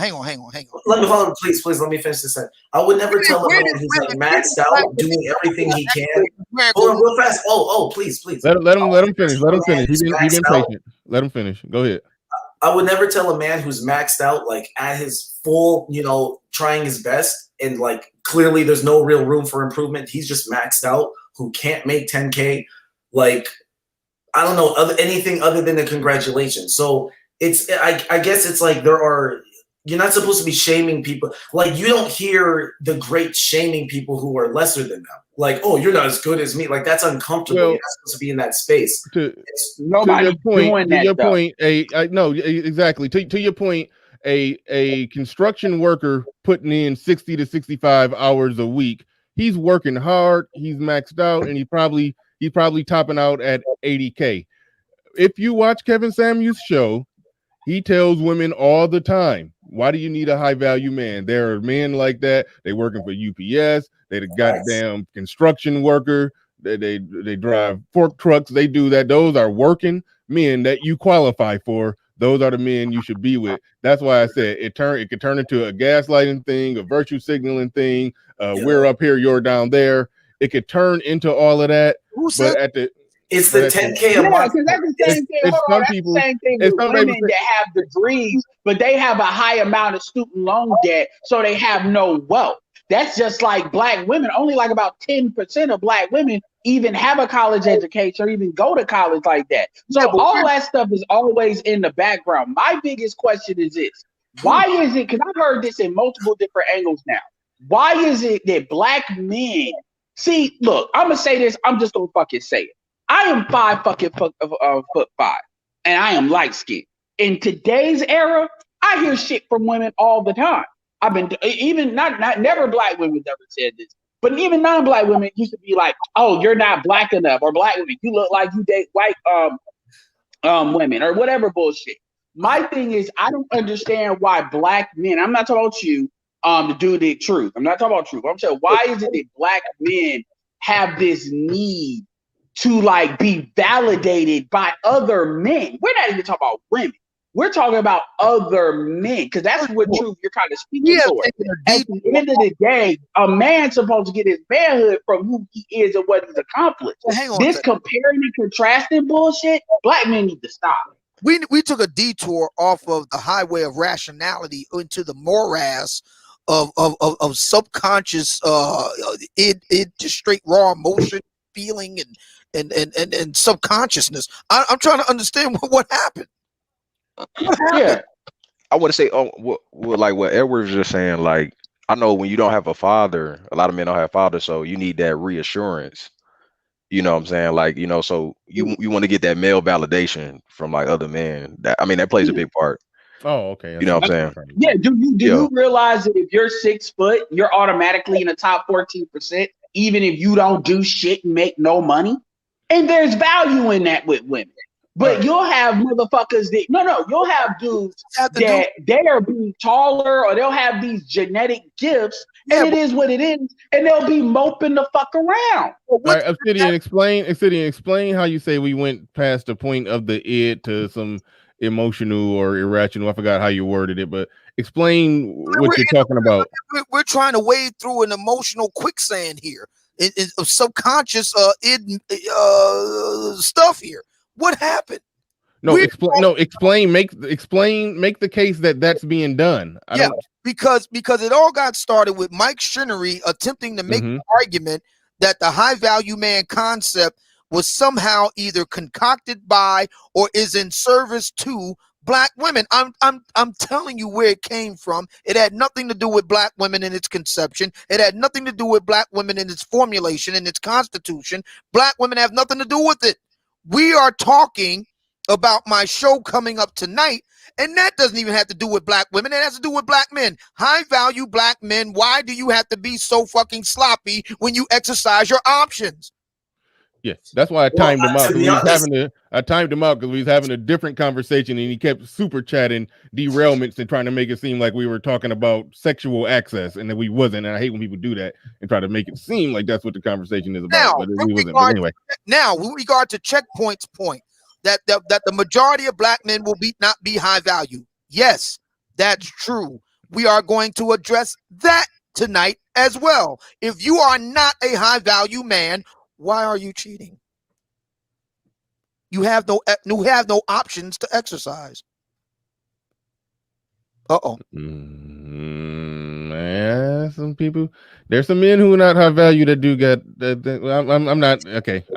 I'll let you lay out your case at on the show tonight. Demetric Armstrong, he says, if all of the black women saying they want high value men and will only submit to a high value man, or 10% of men, what do it mean for the other 90% of black men, brothers, who want quality marriages? That is a fair question, but it is predicated off of what they say. However, I do think it's true that a lot of women don't value marriage nowadays, so they get with men that don't fall into that high 10%. They have sex with men that don't fall into that 10%, and they reproduce with men that don't fall into that 10%. But as far as them being in a marriage that they can respect because they're getting some great benefit from it, because shout out to Game Changer who worded it this way, they don't see the value in marriage nowadays, but they do see the value in being with a man that got some money, so they will try to act better.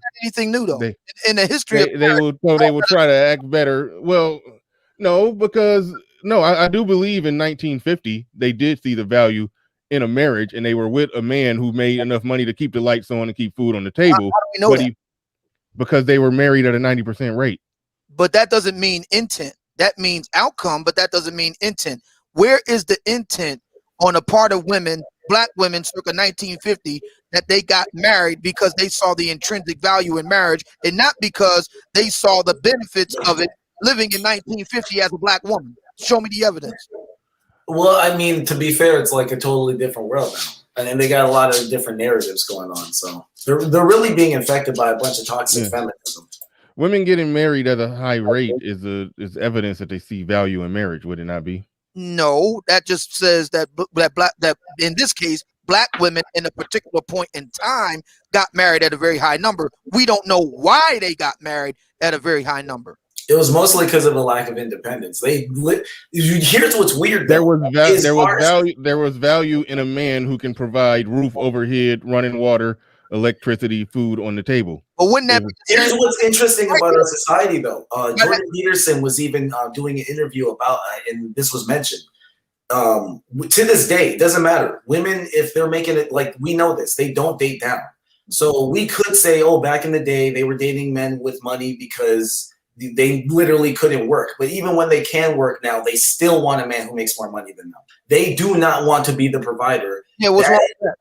That like makes it a fucking desert, Sierra Desert down there. The idea of paying for a man. And so no matter how sophisticated they are, how intelligent they are, how independent they are, they will always actually prefer to be dependent, which means they're never truly independent anyway. It's an illusion. Yeah, what's wrong with that? Oh, I'm not saying there's anything wrong with that. I think it's kinky. I'm into BDSM. I like this shit. Okay, so my thinking is, if black women circa 1950 got married because of the material benefits, being able to be taken care of, lights on, and all that sort of thing, if that is true, and black women circa 2021 want high value men because they can provide for them, chandeliers and other stuff, what's the difference? I don't even think it's about the there. Hold on. Well, I'm gonna pass that one to Game Changers. Thank you for that super chat, Demetric Armstrong. Appreciate you. And Dig Thug in the building with a super chat. I'm gonna read that in a second, but I do want Game Changer to respond directly to that one because that's a subject that he touches on from time to time. So go ahead, Game Changer. Okay, so thank you. I think that people are missing what starts relationships and marriages and what keeps them together. I hear Edward talking about height, and I hear other people talking about looks and making 10K a month and stuff like that. But the truth of the matter is, all you need is mouthpiece. You see, the reason why marriages and things like that stayed together in the 50s is because of mouthpiece, read game. You see, men in the 50s, they had game. They had 50s game. And that not only began a relationship, it sustained it. You see, if you don't have game, you don't have nothing. It's all about game. Y'all talking about height and looks, I mean, there's a lot of ugly midgets with beautiful supermodels, because they got game. Now, I never seen it, but, I'm pretty sure that it exists because logic. All right. Thank you, Game Changer. Obsidian, let's just breaking down and analyzing what you're saying. I'm not saying what's right. I'm not saying what's wrong. This isn't even personal for me because, like, I'm very happy. I'm in a very happy relationship. So this isn't personal. So my personal dick is not on the line in this argument. So I'm analyzing it just on the whole. I'm not putting my dick on the line here. If we analyzing this from the perspective that if we accept the premise that was laid out in the super chat, and it's the premise that you agreed with, that they only will see value and respect a man who's in making money in the top 10%. That's the only way that they will engage in a relationship and or a marriage with a man that they could respect and have something that resembles a functional situation that's good for the couple, good for the marriage, good for the children, good for the outcomes of those children's, and overall. If that only can truly can happen if a man is in that top 10%, then doesn't that circle back to what you say all the time, the default setting in Black America is a casual sex. Well, you say hate fucking is casual sex. The men over there in one corner, the women over there in another corner. They meet in the middle. They fuck. They go their separate ways, and the women over there with the kids, and the men over there. And we got this dysfunction, bizarro world type of deal. So when no doubt about it. I'm aware. so when you look at that and you say, I don't see no problem. I don't see the big deal. I think that everything that you say that's wrong with the Black America, if we accept the premise that a man that in order for there to be function, to only way function can take over that dysfunction is for the man to make six figures, then it's almost like there's no workable model of which there can be functional families. In other words, let me address. Can I give a serious response to the question that Obsidian had? Yes, thank you. I did want your serious response, even though that was funny. You never miss an opportunity to take a shot at the game dudes. But Dig Thug in the building, he says, I believe the issue is deeper than we realize. I hate that when somebody's trying to answer a question. No, I'm not going to do that. Somebody trying to answer a question, I'm not going to potentially read another question. Go ahead, game changer. Okay. Yeah. Okay. Thank you. So Obsidian, I think part of the evidence, and you can't really prove what's on somebody's mind, decades ago, unless, well, even the people alive would probably say that, that they wanted marriage because they stayed married, is part of the evidence. But a greater part of the evidence is because the lifestyle absent marriage had to be pushed. Like with feminism came a great marketing arm. It was campaign. They had to push this ideal on a woman, which means that the ideal wasn't always present, or it wasn't present at the time that they began to push it. You don't have to really sell a culture to people if that culture already exists, meaning that women wanted to go into the house. They had to sell them on taking them out of the house. And then later in society, terms like, sexually liberated, 80s girl, 90s girl, modern women, these stigmas were created. And even Kevin Samuels talked about how Cosmo was selling what's called the Cosmo lifestyle, which was the antithesis of the 50s housewife lifestyle. So the fact that it had to be sold to women as opposed to just, giving them the idea to do it means that the mind state of the women at the time just wasn't it. And besides, anybody with an 80-year-old grandmother who married when she was 20, could just ask her. Good stuff. Dwayne, your super chat disappeared, but thank you for that. I appreciate that, for dropping a $20 super chat. Dig Thug in the building dropped a $20 super chat. He says, I believe the issue is far deeper than we realize. It's not they don't want blue collar, it's what is more sterilized. It show in our technology, art, furniture, clothes, etc. What harbors less features and less work. Let me address something here that I think is not being frontally addressed. So we're using Kevin's work as a kind of benchmark here. So it's clear, and this predates Kevin Samuels, the research on this.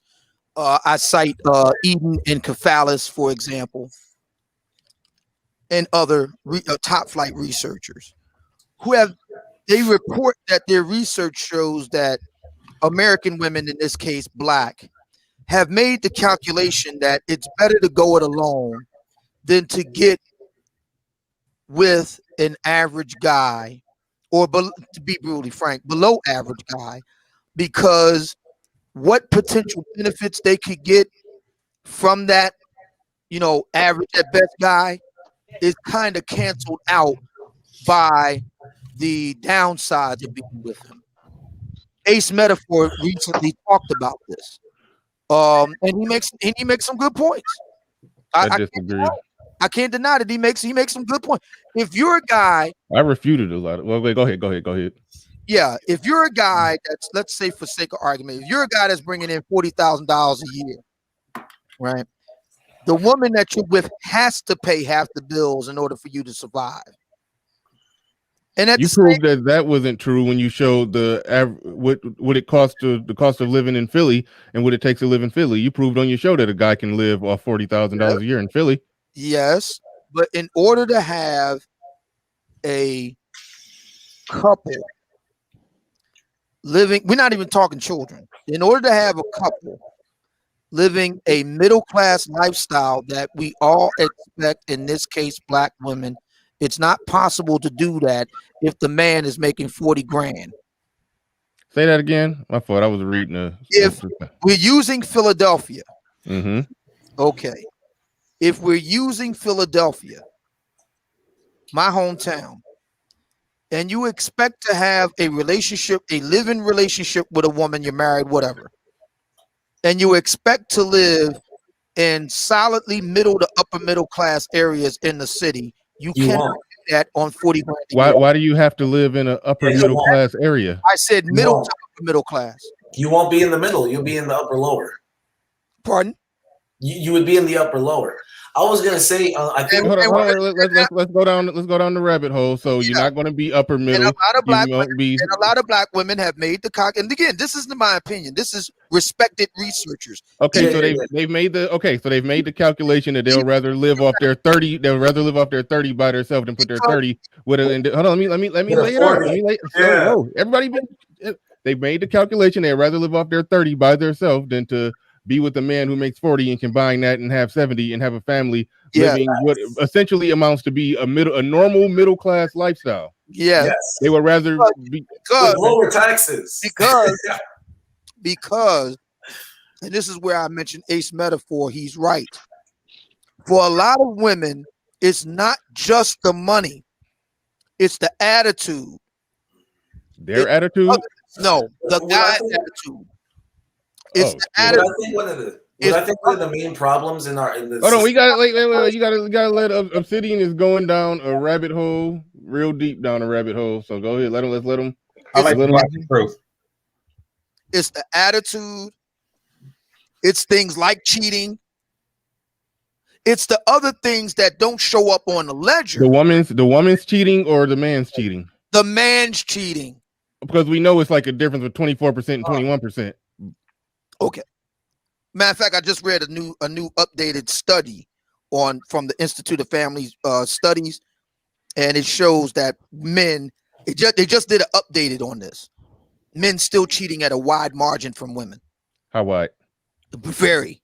How? So no, you read it. I mean, you got the numbers. How wide? I don't have it in front of me, but I can look it back up if I can go back and look it up. But what I'm saying is the researchers are saying that the whatever relatively meager benefits are to be had from the man in a situation like that isn't worth it. They would rather go it alone. You mean perceived meager? Meager. No. It is, and from them it is. No, it's not. Wait, you agree? Do you agree? But for them, it is. Do you agree? That's my question. Whether I agree or not is irrelevant. Well, that's why I said perceived. No. This is respected research. No, you're misunderstanding. You're misunderstanding. It's respect. I'm giving you what the respected research report. You don't know what I'm. Okay, so a lot of women. It's not meager. What they're contributing is not meager. It's perceived to be meager. A lot of women. We could listen, man. We can debate this. Listen, I'm not debating. I thought you would agree. No, I'm listening. I don't think you heard what I said. Listen. This is where Ace Metaphor makes a point. If you are a man that's not bringing outsized resources, you need to be a partner. You need to be faithful. You need to be respectful. You need not to cheat.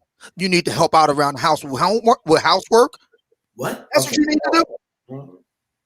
Ace Metaphor is only saying what respected researchers are saying.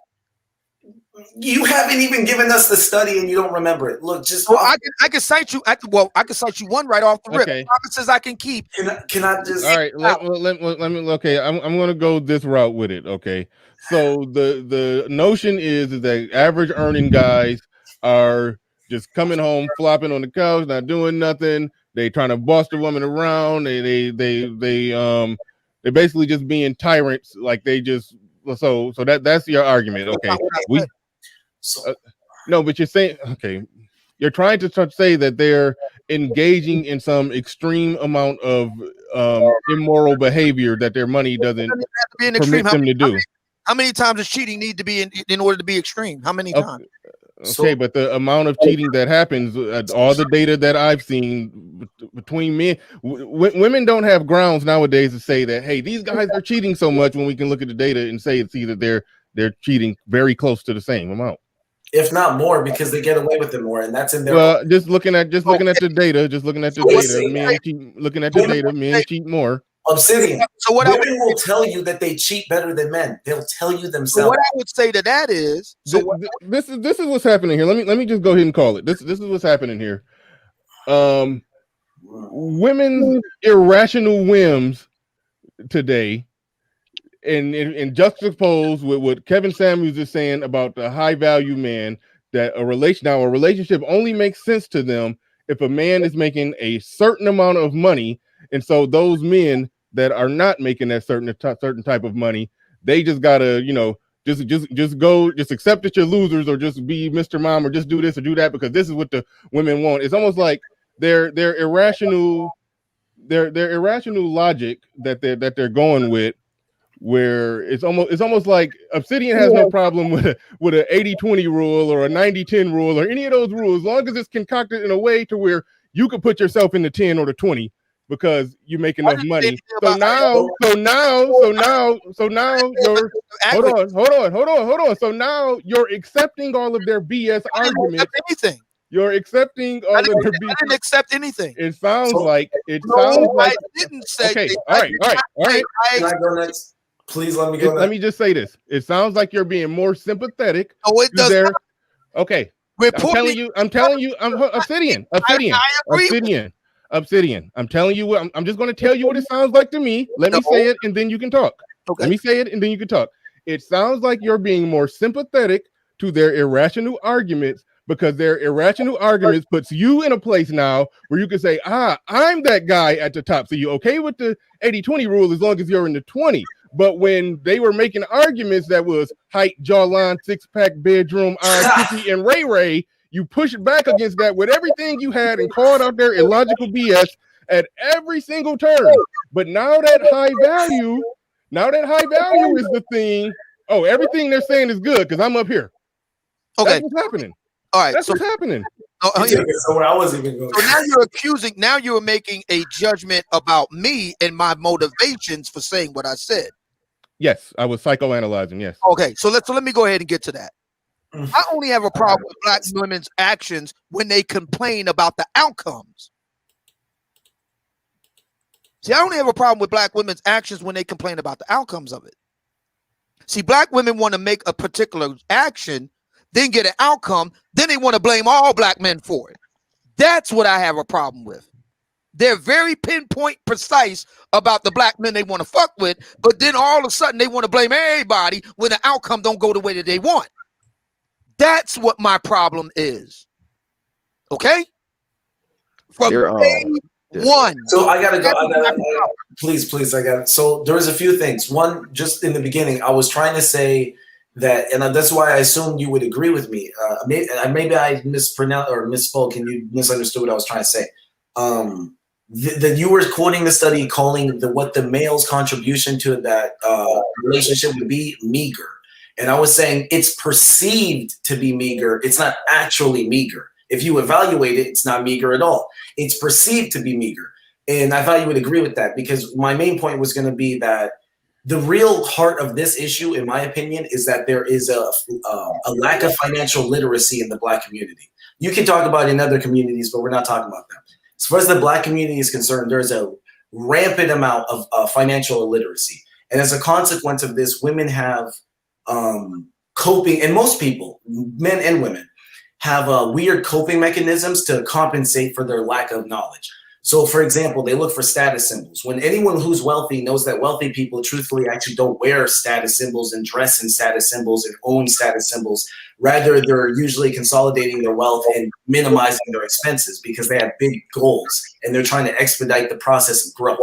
Whereas individuals who are lower on the economic totem pole feel the need to overcompensate so they can get the social praise. Right? They're immediately trying to get some kind of validation based off some kind of successful appearance instead of actually acquiring real wealth. And this is okay if you do it in a baby degree, but people literally do this for 5-10 years at a time, never saving. Consequently, they then look for these status symbols in other people as value symbols. That's why they don't really, black women in particular, and white women don't have this issue as often. Black women are not hip to the trade game. Like Kevin says, they're not hip to blue collar, trade, HVAC, electrician, plumber, truck driver, CDL, all that good shit, van owner, independent owner operator. This is the bulk of the middle class of the black males in America, and yet they're not looking at them. They're looking for the baller and the rapper and what have you, or the businessman in the suit. And so because of their financial illiteracy, they don't even conceptualize their own wealth. Most black women can't tell you how much they make really, and they can't tell you how much they're saving, right? They can't even tell you how much they're spending. They usually don't have a budget. Likewise, when they look at their equal counterparts, they're making 30 to 50, and they're looking at a dude making 30 to 50, and they conceptualize a life of poverty because they themselves have never been able to save money. So they imagine if you're having around what I have and we're both broke, that means we'll be broke forever. And the truth is, if you combine those incomes and they both minimize expenses, that's two people living in one house, they can save a ridiculous amount of money. America is easy. It's actually very easy. People are just ignorant, unfortunately. It's like you can take two people working a McDonald's fucking salary. They can live in the same place, minimize expenses, buy a cheap $1,000 car at auction instead of trying to be bougie, right? If it runs, it's good. A to B, right? No, but that's not this generation. They want to look impressive and get fucking praise from the community. It's like, no, you should be acquiring wealth, right? Warren Buffett, top 5 richest men on the earth, was a fucking waiter. Stop making excuses. You just don't actually try and think. And that's what I'm talking about, the financial literacy thing. So when we talk about, black women don't want to deal with the meager presentations of the man, it's like, what are you talking about? On $70,000? So here's the part of the financial literacy step number 1. How marital couples are supposed to work is there's a courting process, then there's a move-in process, then there's an engagement, then there's a marriage, then there's a honeymoon, then there's an extended period of marriage, the cupcake elongated phase, and then there's children. You should have like 3 to 5 years of stacking money while you both work. So the fact that women want to be independent, it's not even really a consequence. This is common. If you go to Jewish families, the woman's a doctor. It's not a fucking problem. But she knows how to take time away from work and go be a mom. And then when the kids are old enough, she goes back to work. This is not an issue. It's because there's, again, this financial illiteracy in our community. So what's supposed to happen is during the courting process, I don't care how much money both of you make. If you're both making 25 to 30K, who cares? You combine it now, you're making 50 to 75. So you move into the same dwelling, you minimize the expenses, you save money for 5 years. Realistically, I make a lot of money and I spend like $3,500 a month. I don't see how these people should be spending so much money. They should be able to get their expenses down to $2,000, $2,500 a month, especially if they're sharing the same car and carpooling, being really intelligent about it. So if you get your expenses down to $2,500 a month, what's that? $25,000, $30,000 a year? Right? If you're pooling 50 to 70, now you're saving 20 to 40,000 in 12 months. And if you do that in 2 years, you just both bought a property each year. You can make a rental property and in 5 years be fucking renting at least 1 to 3 properties, depending on how sophisticated you are. And that's just one concept. There's so many different avenues of investment. Index funds, that's why you need a broker. Most people don't even know what a fucking broker is. You need a broker. You need someone who is trained to teach you how to invest your money. That's why they're successful. A broker who's rich is your best friend because his income is dependent on making you money. So when you go hit up a broker and this nigga's driving a Benz, he can't drive a Benz unless he's good at his job. So you should be like, oh, I got this money. I don't know what to do with it. Now, maybe you're going to go become a stocks expert. I hope you are. But realistically, most people don't have the time, especially if they're working 60 hours. So stop imagining that one day you're going to pull the money and you're going to figure out the stuff. Just go hire a goddamn broker and let him take his 10%. Jesus Christ. But again, this is financial literacy that people are missing. So when we talk about, black women this, black men that, I'm like, look, first of all, stop checking for a woman's opinion. They don't lead the house. What they say is irrelevant. Men need to be on their shit and educate women on point. So a nigga making 40K should be able to spit that, like GC was talking about, gift the gab. He needs to be able to spit that to a woman and let her know, what are you talking about? I'm a man of value. We can make this work. With 40K, 30K, we pop off at 70. We only spend 25. We got 50 at the end of the year. You dizzy? Let's make it work. Are you the one for my team, though? Because you see, I got what you need. You can't use what you got, but I can. Let me teach you how to spend your money. That's why niggas used to pimp hoes. It's like, that's why when niggas got the game all fucked up, now they simping. It's like, You are the leader. It's a gift and a curse, right? The curse is they don't come up to you. You got to go up to them. The curse is they might take all your money and fuck you over. The curse is you might die at war. The gift, if you run it right, they will literally do whatever the fuck you tell them to. I can say one thing about that. Real quick, David Johnson in the building. David Johnson in the building with Super Chat. He said, "This is literally what I do. 100, 100, 100. Strong emoji, laugh emoji, strong emoji. Thank you very much for that. Appreciate that. Haven't been playing my graphics, been barely reading Super Chats, but shout out to you for the $20 Super Chat. I want 150,000. So we can settle out of court right now for $20. Man, get your Thank you for the $20 super chat. Number 16 came through with a $100 super chat. My bad, I didn't even get a chance to highlight it and put it in lights, but I see it right there. It's still available. I can click on it, but can't put it on the screen. He says, "Oh man, I have the research. Don't question me. Where is it at? Oh man." It says, "What research?" That's not exactly what happened, but anyway. Yeah, and I was still waiting to be able to explain exactly what I was saying before I kept cut off, and then told what I actually think and what I actually feel when that was nothing further from the truth. But shout out to number 16, $100 super chat on the board. Gotta have Smokey count it for us to make sure it's all there. 20, 40, 60, 80, 100, 120, 140. That's $100. Thank you for the super chat. Appreciate that. It was all there. Smokey counted it for us. We got it. We about to go. I'll pass the mic to Obsidian. Shout out to Black Patriarchy in the building. He says, "Truth just gave everyone making under 6 figures a year a rational, logical, effective general game plan on how to make it in America. Well done." Yeah, actually, and keep it real, Obsidian, you've laid that out on the key to being successful in the marriage. Get a job. What is it? Don't get married before. Don't have kids before you get married. And it was one other factor. And if you do those basic 3 things, you will be successful in America. And so yeah. My idea that was what the late great Walter Williams. Oh no, yeah. I was you've laid out the data and the information, because all the facts, stats show that, and that kind of goes against what you're saying right now about how meager the $40,000 a year regular guy is in the eyes of Black women. So it's like that goes against it. But see, here's the problem. First of all, my source is Catherine Eden and Maria Kafalis, 2005.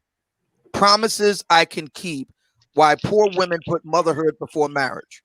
Okay, that's my source. There are other sources that I could dig into my computer with, but we don't have time. The argument is this: that for a lot of women and Black women, getting with a guy that makes below average money, okay? Average for a Black man in the United States for about 42 grand a year, blackdemographics.com. For a lot of Black women, getting with a guy that's below that and coupling it with the things that tend to run with that socioeconomic status, all the different, maladies and whatnot and behaviors, it all adds up to being liabilities on the ledger, so to speak, than assets. And explains why a lot of the Black women would rather go it alone. Okay, it's not just the matter of money that's part of it, but also, like I said, infidelity, not helping out around the house, not wanting to be a partner, etc., etc., etc. That's what I was saying. With regard to the charge that I used the high value piece to elevate myself as a select man, no. First of all, I didn't word it that way. That was the way a super chat worded it. Okay. Just for the record. Well, okay. Well, so go ahead. Say it again. Repeat what I said? Yeah. Oh man, I freestyle spit from the dome. I can't spit the same verse over again. Okay. I said it, and I don't care to drive the point home any further. But so you're free to respond at will. My thing is, I don't consider myself a high value man. I'm a work in progress. So by definition, I couldn't even do it if I wanted to. I'm a work in progress. And my personal opinion one way or another is irrelevant in light of the sociological research and evidence, which part of which I have just cited. The Pew Research has talked about it. Other sociologists have talked about what I'm talking about. All of it is in support of what Ace Metaphor said. If you're a brother that's making below average or average money, yeah, you're going to need to go the partnership route. You have to take what your partner has to say into account because she's paying the bills just like you. And you don't think you don't think a high percentage of men in today's society where men have bent to the point to where women don't even respect them because they so much pushovers in a lot of these relationships, like, so you don't think that men are already doing that? What I will say is that the research suggests that it's the higher educated, higher earning guys that actually help out around the house more than anybody else. Yeah, they're probably betas. They're probably talking about motherfuckers from Silicon Valley, coders and shit. You do this all day. Let's keep it a buck. But what the fuck? No, I'm just keeping it a buck. Coders. Do you know what I do and where I do it? Hey, you are if you do that, you know you're an exception. Come on now. What? Most coders that I've come across, programmers, computer literate motherfuckers, they are not savvy. They're very socially anxious, all kinds of things. Nah, I don't know about that. Yeah, I know. Yeah. You guys, well, you might know cooler circles. I don't know, like, but what was I gonna say? I think the solution is not to tell men that they need to lead in a partnership setup, but rather they need to take it upon themselves to be educated. I don't care how easy it is for you to learn. You need to be hitting the books metaphorically. You need to be studying because women respect intelligence and they follow someone who they trust will lead them to the win, period. So if you can't find a way, it's like niggas always want to make excuses, but I've seen fat, ugly motherfuckers. I've seen short, stupid looking motherfuckers who dress bad and ride the bus, get puss because like GC said, they can speak. You got to be able to communicate. Oh, why did you say get pussy? This wasn't a discussion about sexual access or not. Well, no, I'm not talking about. I wasn't making it about that. Rather, I was just saying that the idea that you have to have a partnership because you have less money. It's like you can have all the control you desire if you are capable of acquiring that control. It's not going to be given to you. She's not just here unless you find like a brain dead. Okay, yeah, my problem is that we're talking about a self-reported study by women where women said that men are mean, and that's the empirical data. Facts. That's I guess that's my problem with the thing that men who make average money are not willing to be in partnerships with women where, I mean, there's a whole sphere of guys that's saying, yeah, 50-50. If she's gonna be living with me, she gotta bring some money to the table. And yeah, so I guess the data shows that man is being mean to her, self-reported by the women, and that's the well, first of all, you have to look at the research. Number two, we're not taking into account the other behaviors. Yeah, essentially being mean. Yeah. Can I say one thing about that? That thing. Truth made a good point. He was saying the female may make like 50K and she's broke and she don't know how to manage her money, so she may look at a guy the same way and say that we gonna be broke if we like together and all that. And then I think like the real issue is with like the whole Kevin Samuel high value thing and all that. Like I watch his show a lot, and I say the females that come on there, they look down on guys who are actually above them, like economically, socially. So it's like if a guy, like a lot of the females have like, I wouldn't date or marry a plumber, even though she's a social worker. She's working some air conditioned cubicle, barely making 45K, 50K at best. No, a plumber, no, so yeah, we know. Yeah, she's a receptionist. Yeah, like she's like a receptionist or like plumbers are not. Secretary or something. Plumbers don't have high status. But even the guys, some of them have dated guys making 80K, and they've been proposed to like many times, and they still like. How many? What they dated guys like what? Some of the like a lot of females that call in, they have dated guys or been proposed to by guys making 80K. And yeah, what were they doing? Guys like working at like accounting or like just different stuff. It's guys that call in that like have degree. I mean, it's females that call in that have dated guys who had degrees or this and that, and they just they just turn the guy down. You know what I'm saying? Okay, So okay. As a lifelong, let me respond. Let me respond. hang on. As a lifelong blue collar guy who has been rejected a lot, I understand the argument. I'm not saying I agree with it. I understand it. Blue collar work, no matter if it's skilled or not, is not seen as high status. Status matters a lot to women. I'm not saying I agree with it. I'm not saying I like it. I'm not saying I'm trying to lord it over anybody else. I'm just telling you what the research says. David M. Buss, The Evolution of Desire, Strategies of Human Mating, 1994, 2004. Okay? Women value status. It's not enough to just make money. It has to be correlated with status. And if you're a blue collar guy, even if you're skilled, it's not high status. All right. Well, they can die alone while being pumped and dumped in the process. All right. Game changer. Go ahead. You got the floor. You got the mic. Okay, thank you. I think with women in general, and perhaps even more so in Black women, is that no one know what their high is. Think of it like gambling. You know, if you're at a roulette or baccarat or blackjack table or something like that, and you're winning, you know, you don't know how much you win. Say you're up like $5,000, and you say, if I leave now, I might be missing an extra $1,000. Or, so let me go for that extra $1,000. Basically, it's ups and downs, and you don't know what's the top. And now let's relate that to a woman in the mating market. She might be with, a coder in Silicon Valley. She might be with that, but she's like, something, I got this. Maybe I can get the doctor. Maybe I can get the doctor. I'm only 24, and maybe if I wait just a little bit longer, I can get that doctor. And then if they do get the doctor, like, something, maybe I can get that tycoon. Maybe I could get that Wall Street tycoon or something like that. They're always going to chase that invisible penis, that higher value penis that will come if you leave the one you with and put your vagina back on the single market. They're constantly chasing that. So that's their failing. That's their failing.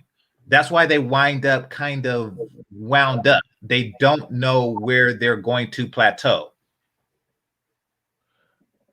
That's it. That's all I got. Wow. Logan JJ was prophetic. He says, I'm waiting for the long pause silence when he finished. And it was exactly that. You must listen to Game Changer. That was pretty damn good. It was like a 4-second pause. Then somebody, okay, and then somebody jumped in. But anyway, good stuff, Logan JJ. I pay attention to small things like that. It is normally a long pause when Game Changer get done talking. Question. Yeah, go ahead. I have no way of knowing this. I'm just curious. In your example, which I can definitely see the argument for, no doubt. How many instances are you aware of where things happen the way that you described? In other words, a woman was with a coder out there in the Bay Area or Silicon Valley, what have you, earning well. She wanted to hold out for a doctor. I'm just curious. Well, I can't really count, and of course not in that particular instance, but it happens quite often. When you look at any woman who is older and single, and she's with, a guy that probably wasn't her first choice, that's exactly what happened. Because unless she never dated anybody ever, and she never ended a relationship based on, his status or his economics, then, that's what happened. So, and it doesn't have to be a coder. Let's just say she, at some point she dated a guy who, I don't know, sold kryptonite or something. I don't know. He was a car salesman. Let's just say she dated. I don't know. There's no cap to that. You only got one customer. Yeah. All right, go ahead. Yeah. So kryptonite to Batman. So let's just say that she dated that dude, and she left him. Now she wouldn't leave. Now there could have been other reasons, but let's be clear: she wouldn't have left him if she didn't think she could do better.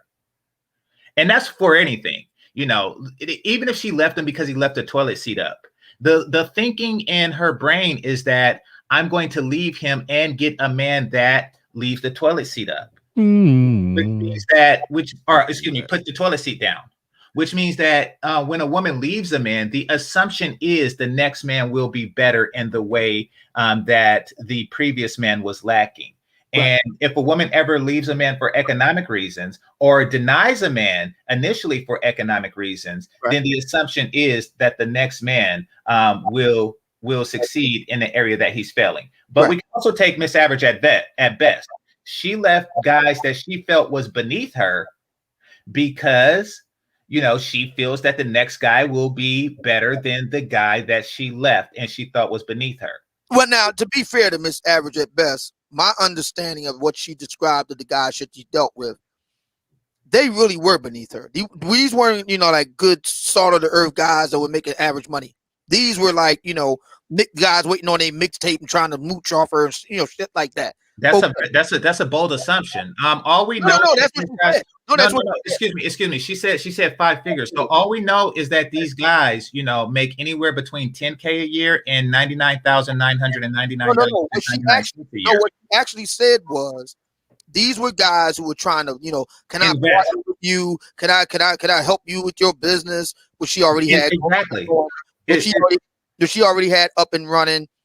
She did mention. Wait a minute. Hold on. Wait, game changer. You broke this down quite well when you laid out the chronology. You were the first one that I saw do this, so kudos to you. When she said how long she had been making 6 figures, and then you cross-reference that with when her last relationship ended, she started out in that relationship, I guess, making average money with a guy who was making, I guess, average money. She basically got a raise and he didn't. And then so she kited, and now she want a guy that make what she make. But that's what happens. That's common. Right? The psychological research is very solid on this. When one partner experiences a rise somehow, you know, promotion, get more money, whatever, and the other partner does not, that's a very strong risk factor for them breaking up.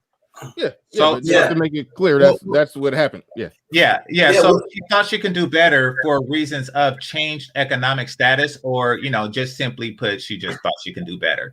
But that doesn't mean that these guys were, you know, losers by, you know, any measures. Like I say, they could make anywhere between $10,000 a year or $99,999. Let me ask you a question. So we all agree. Please don't interrupt. So my point is that they always have their eyes on, you know, the you know, silver dome. You know, like, you know, you pick door number 1, door number 2, and door number 3. They'll pick a door, they'll get their prize, and they assume that the other doors have better prizes. Right. You know, and that is a lot of women's failings. Now, I want to point out to everybody that nobody is with Average at best. If so, we would have heard about it. She has not got her 6-figure guy yet, and it's been months. Why? Because she's a mediocre chick with kids, and she's not too bright. So, you know, this thinking doesn't work. She should have stayed with a guy that she's with who might be making 6 figures now. Who knows? But that's just it. The issue, if we all are agreeing on the chronology that was laid out, he wasn't doing it when she was doing it. And I already said that the psychological research, again, Buss et al., confirms when one partner experiences a rise in some kind of way, or is mismatched in some kind of way with the other partner, the chances of them breaking up goes up. As a matter of fact, I'll take it one further. When a woman suddenly makes more money than her man, the chances of them going split bill is almost certain. Yeah, I was just about to say that data would have to be not exclusively, but yeah, more likely when a woman make more. Most men that I know, when they were not making a lot of money, they were single, but when they start making more money, they were more likely to get married once they start making more money, because they felt like, hey, I make enough money now, I can take care of a family. So I think a man is more likely to stay with a woman or be with a woman if you start making more money, unless he say, hey, I got paper now, I can go out and be a player and live a playboy lifestyle. That's the only time a man will kite like that. But doesn't overall, even necessarily have to be just to be a player. It can sometimes be to upgrade. Maybe you settled because you thought that was the best chick you could get. I mean, honestly, like, this is gonna sound fucked up, but T.I. and Tiny, Like he's a rare exception. Most motherfuckers ain't keeping that. And I'm pretty sure he cheats on her like crazy. So it's like, realistically, most niggas, when they do get a big pay bump, they're gonna try to upgrade. Because they, when they was broke, they got a Honda Civic. Now they want a Ferrari. So, yeah. If they was, if they grabbed off the bottom shelf and then all of a sudden they elevated their life and they making 150,000 now, then yeah, they might get rid of the person they got off the bottom shelf. But a lot of men look at that. Okay, now I can take care of a family, and they get married and whatnot. So it's levels and layers to it. But overall, yeah, money changes things. Now, this is interesting, using Miss Average at best for a moment. So the big calling card, everybody, all sides agree. The big calling card was the fact that she was making six figures. We can quibble over the length of time she did it, but the bottom line is she did do it. That is the calling card for her to, at the very least, break up the relationship. Well, I'm not going to say she broke it up. What I'll say is, however it happened, they broke up, the last guy she was with. Okay, so if we know that that's the case, and we know that there's psychological research that points this out for both sexes, and we know that the psychological research is pretty ironclad when this happens, as it did in the case of Miss Average at best. That is to say, when the woman significantly out-earns the man, it doesn't seem to me very tenable to attempt to get these women to change something that's so hardwired. It's less. Well, you should. Yeah, I mean, that's what Kevin Samuels is doing every night. And you said, and you said that women are easily affected by the messages that are put out there in media, that's put out there in the jumbotron. They're very susceptible to that. You said yourself that you're trying to preach a message that ultimately neurologically rewires what they find attractive. Okay, so let's play that out for a moment. So you're saying don't get them to do that, but in your own way, you're doing it. All right. So let's play out the jumbotron argument. So the jumbotron argument should be, ladies, if you are like Miss Average at best and you suddenly find a rise in income, you should still stay with that 5-figure guy. Yeah. Okay. Okay, so everybody. Her sexual, as we talk about, as Kevin Samuels talk about all the time, her sexual market value didn't increase. Yeah, exactly. Unless she finds a rise in beauty and non-childedness and youth, then yeah. He said non-childedness. No, unless she finds the fountain of beauty, youth, and non-child, then yeah, that's. Then she can raise her value. Okay, so again, we do have a kind of pilot test of sorts with Kevin of sorts. We're talking about the jumbotron. I think it's pretty fair to say that Kevin is his own jumbotron in his own right. So right now we have a kind of pilot test in it. The trick is, do we have any measurable results? Yeah. I know people I know about him now. It's crazy. No, that's not what I'm asking. What I'm asking is, if we're saying that we need to promote this message on the jumbotron, such no. Am I saying that wrong? I'm not saying that we need to promote this message. I'm pointing out the flaw in the logic of women, as Kevin Samuels has pointed out and exposed the flaw in the logic of women, that their amount of money that they make does not increase their sexual market value. So it would behoove them, if they don't want to die alone, to be with the man whose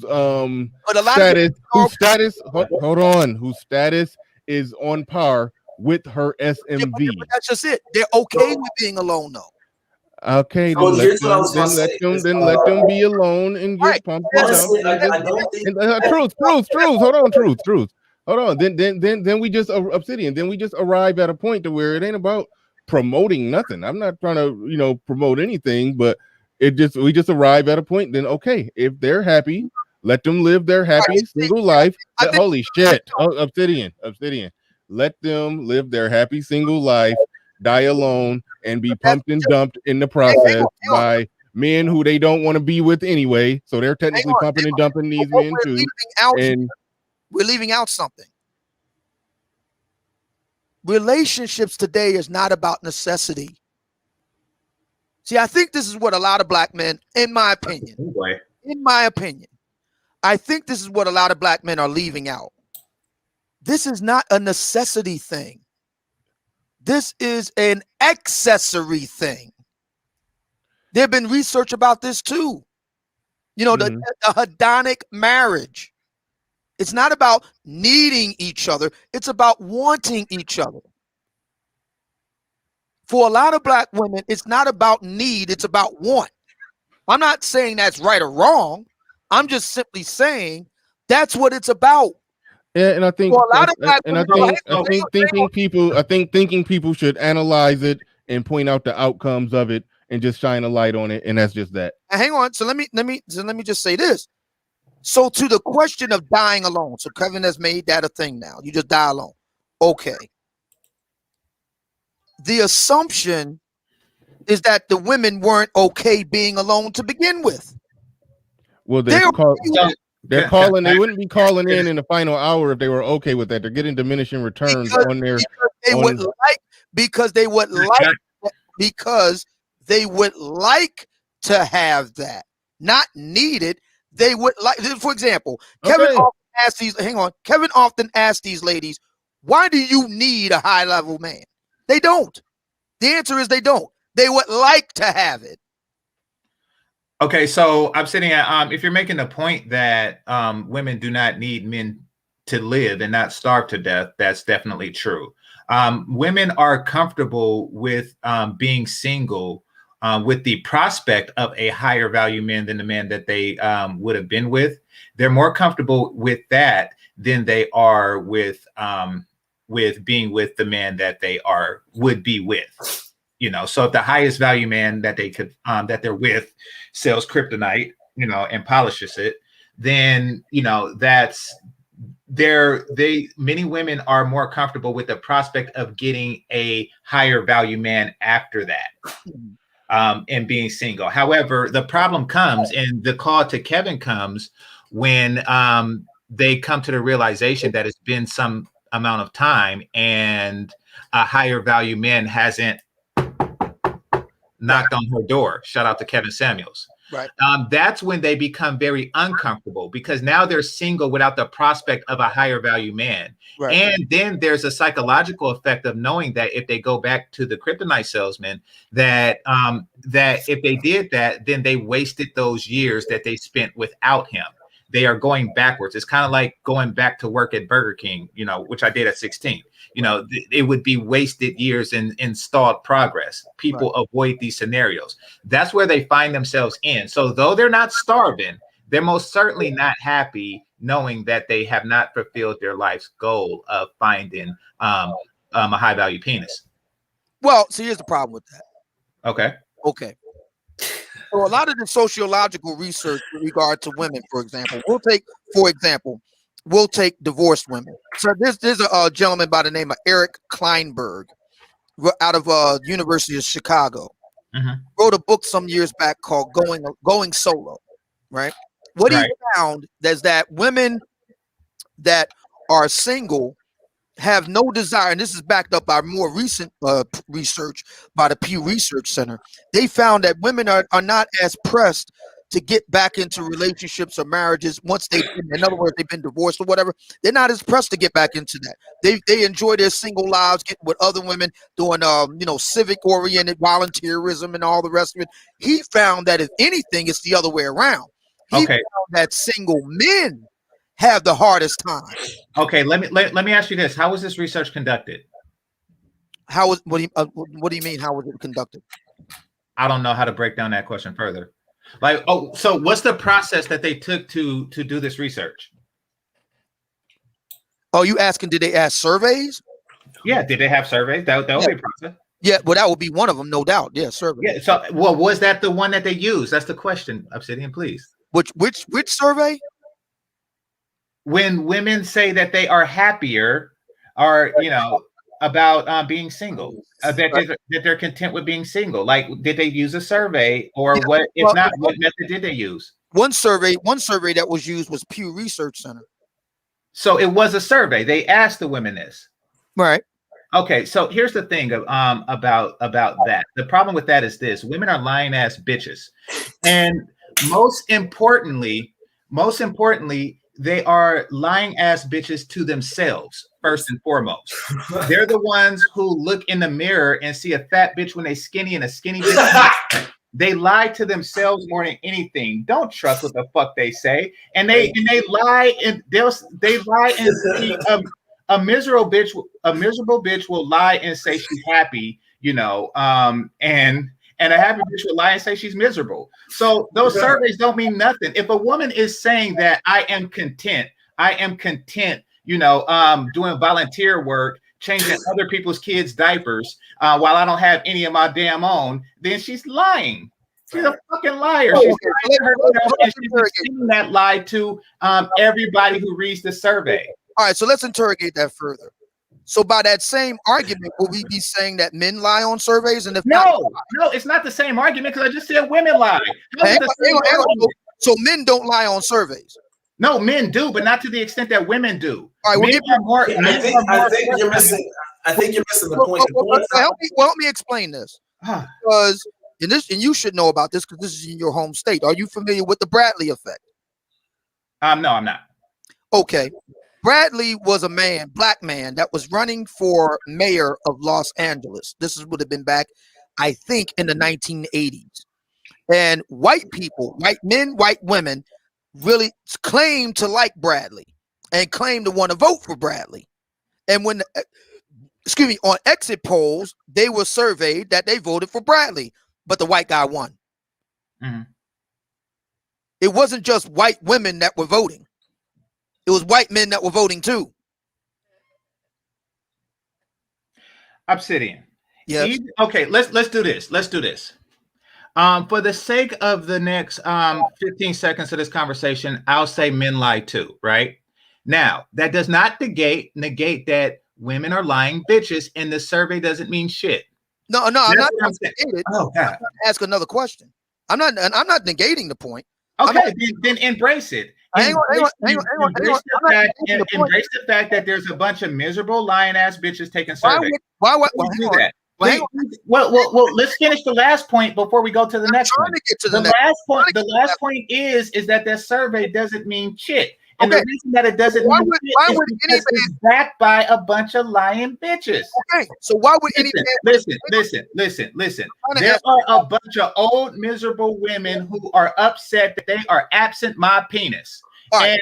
And what about the young women that are upset? Ah, Jesus. What about the young women that are upset? Go ahead. What about the young women that are upset? What about them? Guys, we gotta dead it because it's not even no one cares. So yeah. So what I was gonna say is like the real heart of the disagreement between you two. I'm trying to get at a question here. All right, go ahead. I mean, acknowledge the last question, but go ahead. Yeah, I mean, you said that they're lying, but okay, fine. Yeah. So my question becomes this: there's also a lot of research that shows that younger women are very unhappy as well. Okay. Question: if women in general, you said women, and you didn't specify older women. You just did a second ago. You said women are lying bitches, and then you also went to say that you would say what you said about older women. I'm giving you the research about younger women being messed up. My question is, why would any man want to be? I certainly want to be bothered with lying bitches. I know I don't. Mm-hmm. Good question. The answer is pussy and kids. This nigga GC pulled no punches. Hey, but look, there's truth in what he's saying, right? So, like, the idea is simple, right? And I think this is where we're going off the trail. Men lead, women follow. So, like, even how we were talking about Kevin and how he'd be talking to women and the effectiveness of this, I feel like that is missing the mark. It's any side effect of him actually producing knowledge in the community of females. Wonderful. That's not the main purpose. Remember, his show started off to talk to men. He can do more effective use talking to women for men so that men can, people don't realize he's educating men, not women. He's talking to women while educating men. The idea is, hey, look at me discuss with this woman, and this is what you need to be able to conceptualize, and this is what you need to understand. And so I feel like The concept is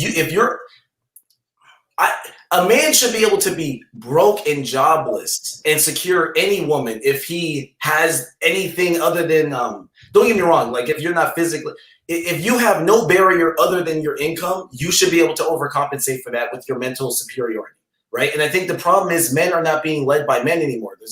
There's a lack of masculinity in the community. People are not being taught to, young boys are not being taught to be self-reliant and educated. And it's like a meme to be uneducated. It's like, no, men are the educated ones. You can't let women be more educated than you so they can, like, why do you think Kevin's always saying, put your dick up? I fucking love that shit. Because women are so, and they're supposed to do that, by the way. They're genetically programmed to shit test men and test their boundaries because an alpha will respond a certain way and a beta will respond a certain way. And so the women, and if you want to look to how women naturally are, look to societies and cultures that are still patriarchal. Spanish cultures and African cultures. You will see women find it weird when men respect them. Women find it weird when they when men are like actually validating their emotions. You're supposed to be like, oh, you're a silly woman, relax, calm down. You're not supposed to sit there and have a debate and go back and forth, and because she doesn't even take herself serious. If you listen to how women talk about themselves, they don't take themselves serious. So the whole idea of a 50-50 partnership is like, you've already got it wrong. You're alone. You have no help. Stop looking at it like, oh, I want a woman because it would make my life better, and look at it like it is a fucking job. You're the leader. You're in charge. You're responsible for your family. What the fuck? What are you going to teach your children? It's like everyone's a grown boy. Grow the fuck up. You need to be educated. You need to know about the world, the way the world works, and how to survive in it. That's what a man is. Stop checking for a woman to know any of that. She can know how to pick berries. That's bitch shit. She can go to school, read a book, regurgitate. She's not a man. You're not going to find men and women that's gay. So it'll never happen unless you find a very masculine female. Motherfuckers want to point to Oprah. I'm like, Oprah, literally this broad-ass bitch who talks like a dude and has a submissive man. The odds of you finding a woman who's actually going to be able to give you advice, and I don't care how educated she is, which is why they don't respect themselves, which is why there's a study that shows if a woman's IQ is 140, she doesn't date a nigga with an IQ of 130. They don't even respect themselves. They don't want to lead. I'm not in charge. I'm not responsible. That's the DNA. I can't be, because if she is, then she's not safe. That's the only reason she's like that. She's not safe. She does have to rely on herself. So it's like, stop talking about it like you need to be. The solution is men you need to be a financial expert. If you're a man, you need to be a financial expert. I don't even know what the fuck the alternative is. I'm just ignorant on finances. Haha. No. You need to be a financial expert. You need to be able to run your mouth about real estate and stocks, etc. And you need to know what to do with money so that you're literally, because you can't bullshit. You can't introduce yourself to a woman, try to negotiate a relationship and secure her. And what are you fucking offering? You're literally a blind leader. And you're like, hey, let the blind lead the blind. Why would you want that? So, and again, you can't check for a woman to know what she wants. At this point, I mean, you cooking at this point. Is it somebody in particular you're addressing, or just talking about men in general? I'm addressing the idea that the 50-50 partnership thing, because it goes deep, because it's like, who brought that up?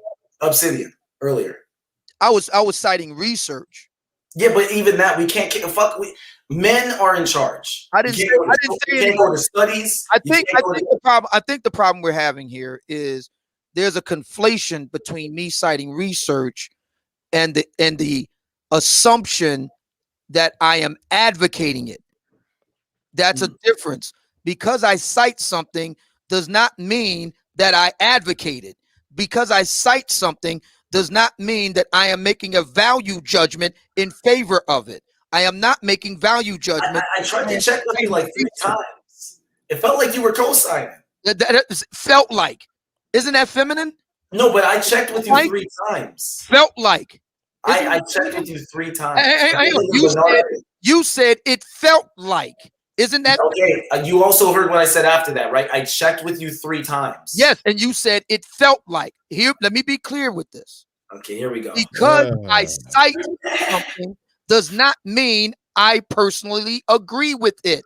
Because I cite something does not mean I personally advocate it. Because I cite something does not mean that I'm making a value judgment. Science is not about advocacy. Science is not about value judgments. Science is not about that. What? Science? You think a survey is science? Yes. No. What's empirical about it? Oh, jeez. Oh, geez, what? No, by the definition, that does it does count as it does count as empirical research. But the thing is, when it's self-reported and they asking women about when it's self-reported and they're asking women about their feelings, going back to what I said about the previous study that he cited that he wasn't advocating for. It's basically the study concluded that women think that men are mean, in my estimation. Yeah, so that's why I say a self-reported study like that is BS. It's toilet paper. I'm not going to put any stock in that because they're going to be irrational and speak from their feelings. But so there's empirical data about women's feelings. That doesn't mean that it's true, that is accurate, that is a clear depiction of the reality of what's happening in relationships. That's one thing that the manosphere did a good job of unpacking, unearthing, and speaking the truth to power on. So it's peculiar that these studies are being cited. The studies that came from shows like The View are being that the women say, oh yeah, this study says that men treat women bad. Yeah, they treat us bad. My man treated me bad. Yeah. So I mean, I don't know why we would quote any of that in the in the manosphere when we've done a damn good job of debunking all of that shit and got in most cases better studies that show that they full of shit, and it's self-admitted confessions from them that they be on the bullshit. So we get far afield into some bullshit, and that's where I'm at with it. And we 4 hours and 10 minutes into this. I'm about ready to wrap this shit up because I don't know where else this could possibly go. So we about to wrap this shit up. I know a lot of people sent super chats and stuff that I couldn't really get to because I was falling asleep. The shout out to everybody who sent a super chat. I appreciate it. I'm dropping a link in the chat to the last pre-recorded video that I did. Go over there and check it out if you haven't seen it. Did a good review on one of the lead attorney videos. Make sure you go check on that. Click on that on your way up out of here. I appreciate everybody who came through. The views was excellent. I hope y'all like my little graphics. I'm gonna be tweaking. I'm gonna be having all kind of shit going on. Going to try to improve the product every day in every way that I possibly can. So thank you everybody for coming on through. Thank you Obsidian for another great one-on-one. I mean, yeah, like you. I don't know. I don't even know what to say. But thank you for everything. You come through.